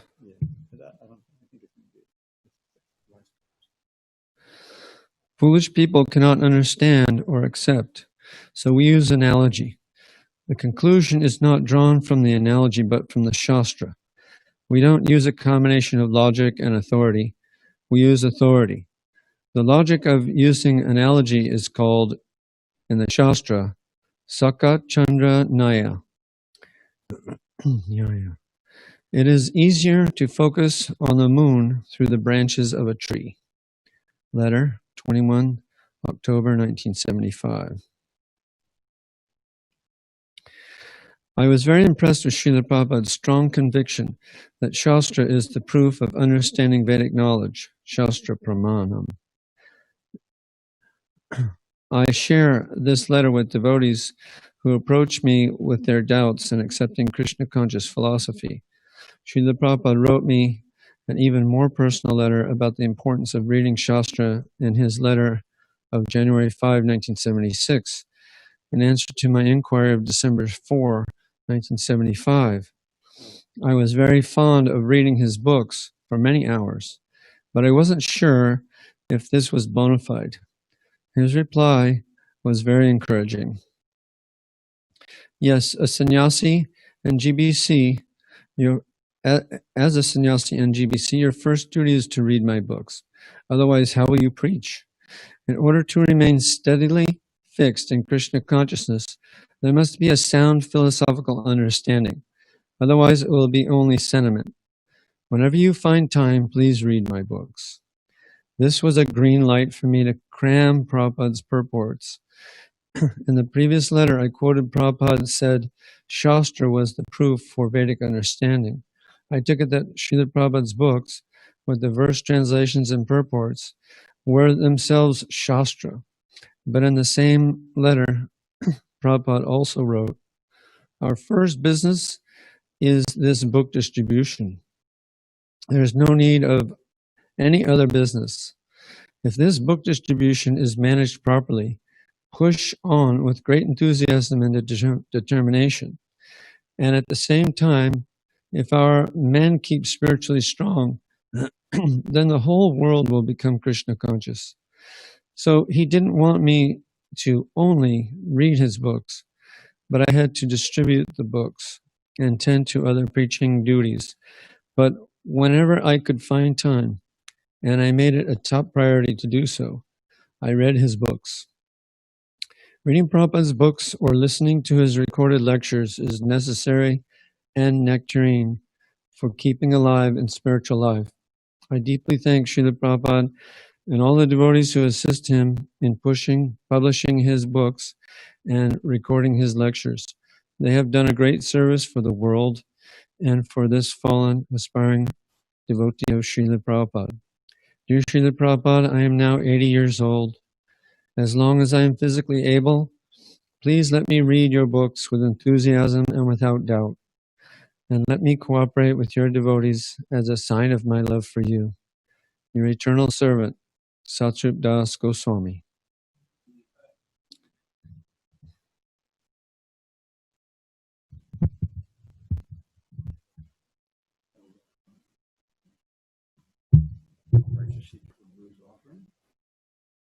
Which he writes every year on behalf of the ISKCON of Silicon Valley. I'm sorry? You want me to move forward? Yeah, we've changed. Yeah, the camera.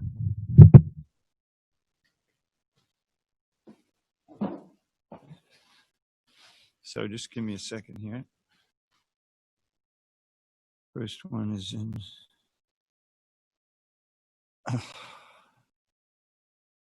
Okay.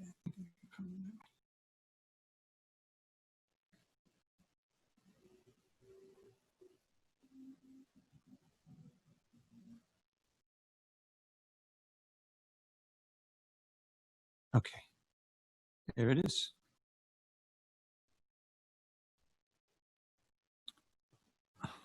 This is from ISKCON of Silicon Valley, and it's VyasaPuja Prabhu's offering. Dear Srila Prabhupada, please accept our humble obeisances in the dust of your lotus feet. We are walking the noble path of devotional service because you believe in us. It's your faith in our potential that heartens us to daily chant the Maha Mantra and to attentively listen to the Srimad Bhagavatam.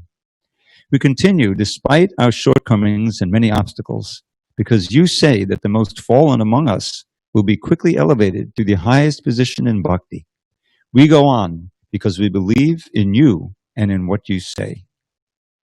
After crossing the ocean for the first time from Bharat to America, from India to America, you memorialized your faith in Krishna's power to uplift us when you wrote in your poem, Markine Bhagavat Dharma, which means Krishna consciousness in America. The words of the Srimad Bhagavatam are your incarnation. He's speaking directly to Krishna. The words of the Srimad Bhagavatam are your incarnation, and if a sober person repeatedly receives them with submissive oral reception, then he will be able to understand your message. He will become liberated from the influence of the modes of ignorance and passion, and thus all inauspicious things accumulated in the core of the heart will disappear. Close quote. Remarkably, even though you met many people who were not even sober, you repeatedly gave them the message of Srimad Bhagavatam, and in time, they not only became sober, but were also greatly relieved from the burden of the modes of ignorance and passion, just as you had predicted they would be. In the Bhagavad Gita at 15:16, Lord Krishna says, there are two classes of beings, the fallible and the infallible. In the material world, every living entity is fallible, and in the spiritual world, every living entity is called infallible. Close quote. Your specialty, Srila Prabhupada, is elevating the fallible to the category of the infallible. Plato and Socrates stressed, quote, care for the soul. Modern self-help gurus tout positive thinking, productivity, and mood therapy, all with the goal of making the fallible infallible. But as you write in your purport to Srimad Bhagavatam, 10:232, quote, aside from devotees, there are many others, non-devotees, known as karmis, jnanis, or yogis, philanthropists, altruists, politicians, impersonalists, and voidists. There are many varieties of non-devotees who have their respective ways of liberation, but simply because they do not know the shelter of the Lord's lotus feet, although they falsely think that they have been liberated and elevated to the highest position, they fall down. Close quote. It seems easy enough or even natural for conditioned souls to fall down, even in their worldly pursuits. Oh, God, I'm sorry. Yeah, just give me a second here. No, that's not. It seems easy enough, even natural, for conditioned souls to fall down, even in their worldly pursuits. Sooner or later, those who have taken up self-improvement programs find themselves flagging as the formidable modes of nature easily pull even the best of stalwarts away from their vows. What to speak of keeping one's resolve for worldly self-improvement programs? How much more determination must one have to keep steady on the path of ultimate self-improvement, devotional service?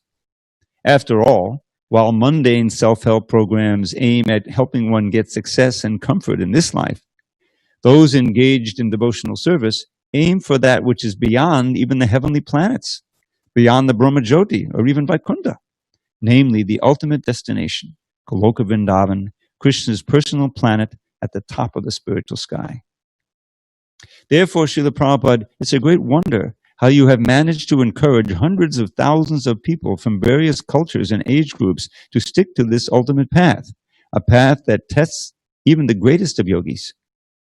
If even the ascetics, munis, and the highborn find reaching the spiritual world a severe test of their willpower, how then will regular earthlings, busy with jobs, families, and finances, reach that goal, which is reserved for the Paramahamsas?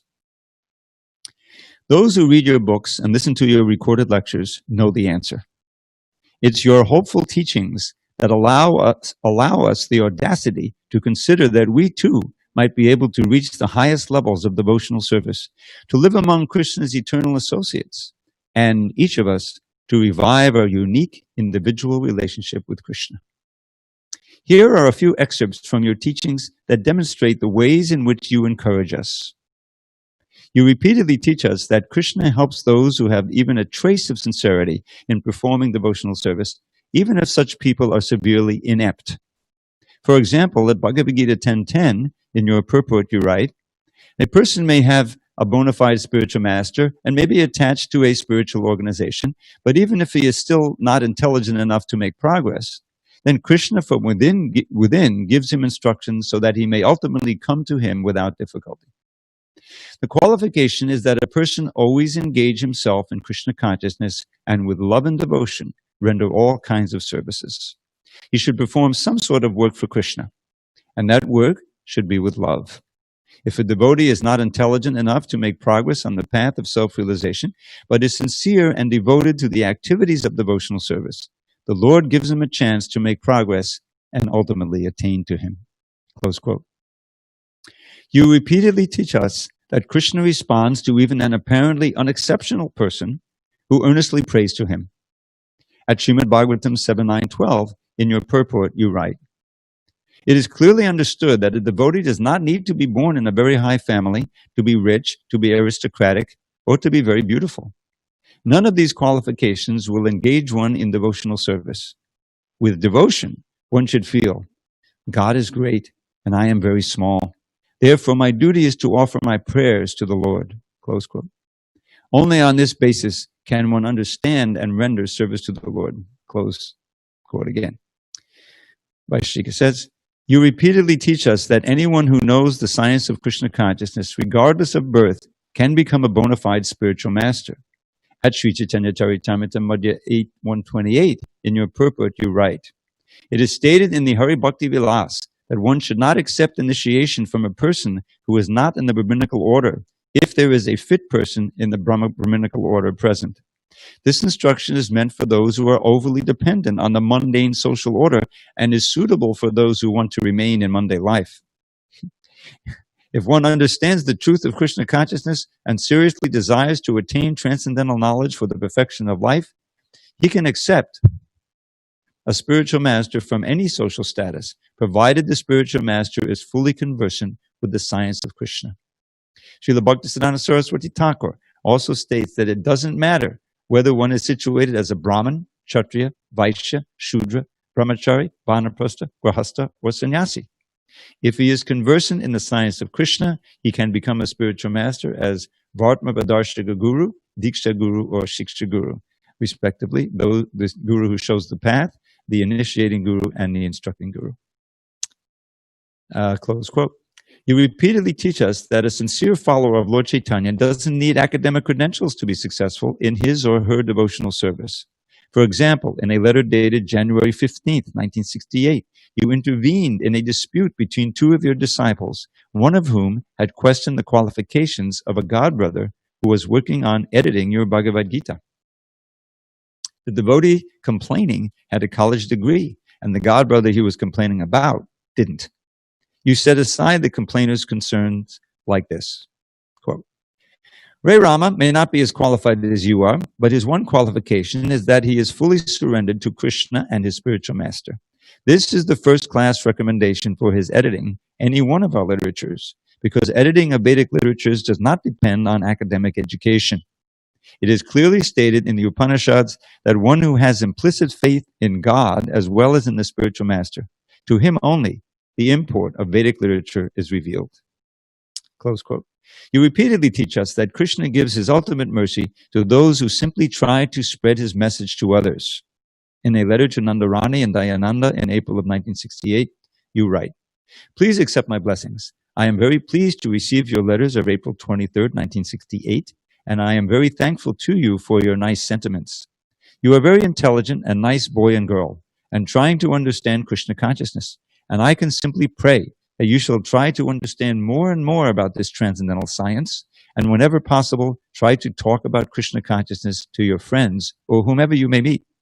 Simply by this attempt, you will get superior strength and knowledge about Krishna consciousness. It doesn't matter whether a man is convinced or not, but your sincere attempts to convince others will help you progress. Nandarani is a very intelligent girl. Both of you execute nicely and try to bring up your daughter in the same spirit and live nicely in Krishna consciousness. Close quote. What to speak of gaining superior strength and knowledge in Krishna consciousness? You also count those who constantly engage in spreading the Krishna consciousness movement according to their capacity as being not only Lord Chaitanya's associates, but also Nitya Siddha devotees, eternally liberated souls. At Chaitanya Charitamrita Madhya 1189, you write in your purport, a devotee is always thinking of how better to serve Lord Krishna, the Supreme Lord, and how to broadcast his name, fame, and qualities throughout the world. One who is Nitya Siddha has no business other than broadcasting the glories of the Lord all over the world according to his ability. Such people are already associates of Lord Chaitanya Mahaprabhu. Therefore, Narottam Das Thakur says, Nitya Siddha Kari Mani. One should not think that because Lord Chaitanya was personally present 500 years ago, only his associates were liberated. Rather, Srila Narottam Das Thakur says that anyone is a Nitya Siddha if he acts on behalf of Sri Chaitanya Mahaprabhu by spreading the glories of the holy name of the Lord. We should respect those devotees preaching the glories of the Lord as Nitya Siddha and should not consider them conditioned. Finally, for those who worry that you may somehow or other forget Krishna, for those who worry that they may somehow or other forget Krishna at the time of death, and who doesn't worry about this? In your purport at Sri Ishopanishad 17, you write, the devotees, however, develop a sense of love for Godhead by practicing devotional service to the Lord. Even if at the time of death a devotee does not remember his service to the Lord does not forget him. This prayer is given to remind the Lord of the devotee's sacrifices. But even if there is no such reminder, the Lord does not forget the service rendered by his pure devotee. Close quote. And finally, we almost finished with it. In your books, in your books, you support all your encouragement by presenting the conclusions of other great Vaishnav acharyas. For example, Shukadeva Goswami explains how Shishupal, who from birth was inimical to Krishna, was delivered by Krishna. Prahlad, in his prayers to Lord Nrsingadev, tells how Krishna delivered even an animal, the elephant Gajendra. And Urdhava, in ecstasy, exalts the Lord's mercy, remembering how Krishna liberated Putana even as she tried to kill him. Srila Prabhupada, you told us that even if someone were to win the Nobel Prize 1,000 times, such a winner would hardly be equal to one who has joined the Krishna consciousness movement. You also told us that the devotees of Krishna are the most exalted people on this planet. Quote, better than kings, all of them, you said. Although we are not winners of multiple Nobel Prizes, nor are we kings, you make us feel that we are even far more than these, just because of our tiny efforts in devotional service. Most importantly, however, because of you, we, the members of ISKCON of Silicon Valley, have developed a firm determination to work together, to hear Srimad Bhagavatam, to chant Hare Krishna, and to continue spreading the Sankirtan movement all over the world. We are eternally grateful for your encouragement. Your servants at ISKCON Silicon Valley, California, USA. Written by Vaisheshika Das. Haribol. I lost track of time. It is 10:55. I don't know if I have time to read Jayadvaita Swami's right now. I think we got to get ready for the Pushpanjali. All glories to Srila Prabhupada. Maybe we can read later. Hare Krishna. Thank you all for going through the austerities of this unusual Vyasa. But I think we had some wonderful experiences.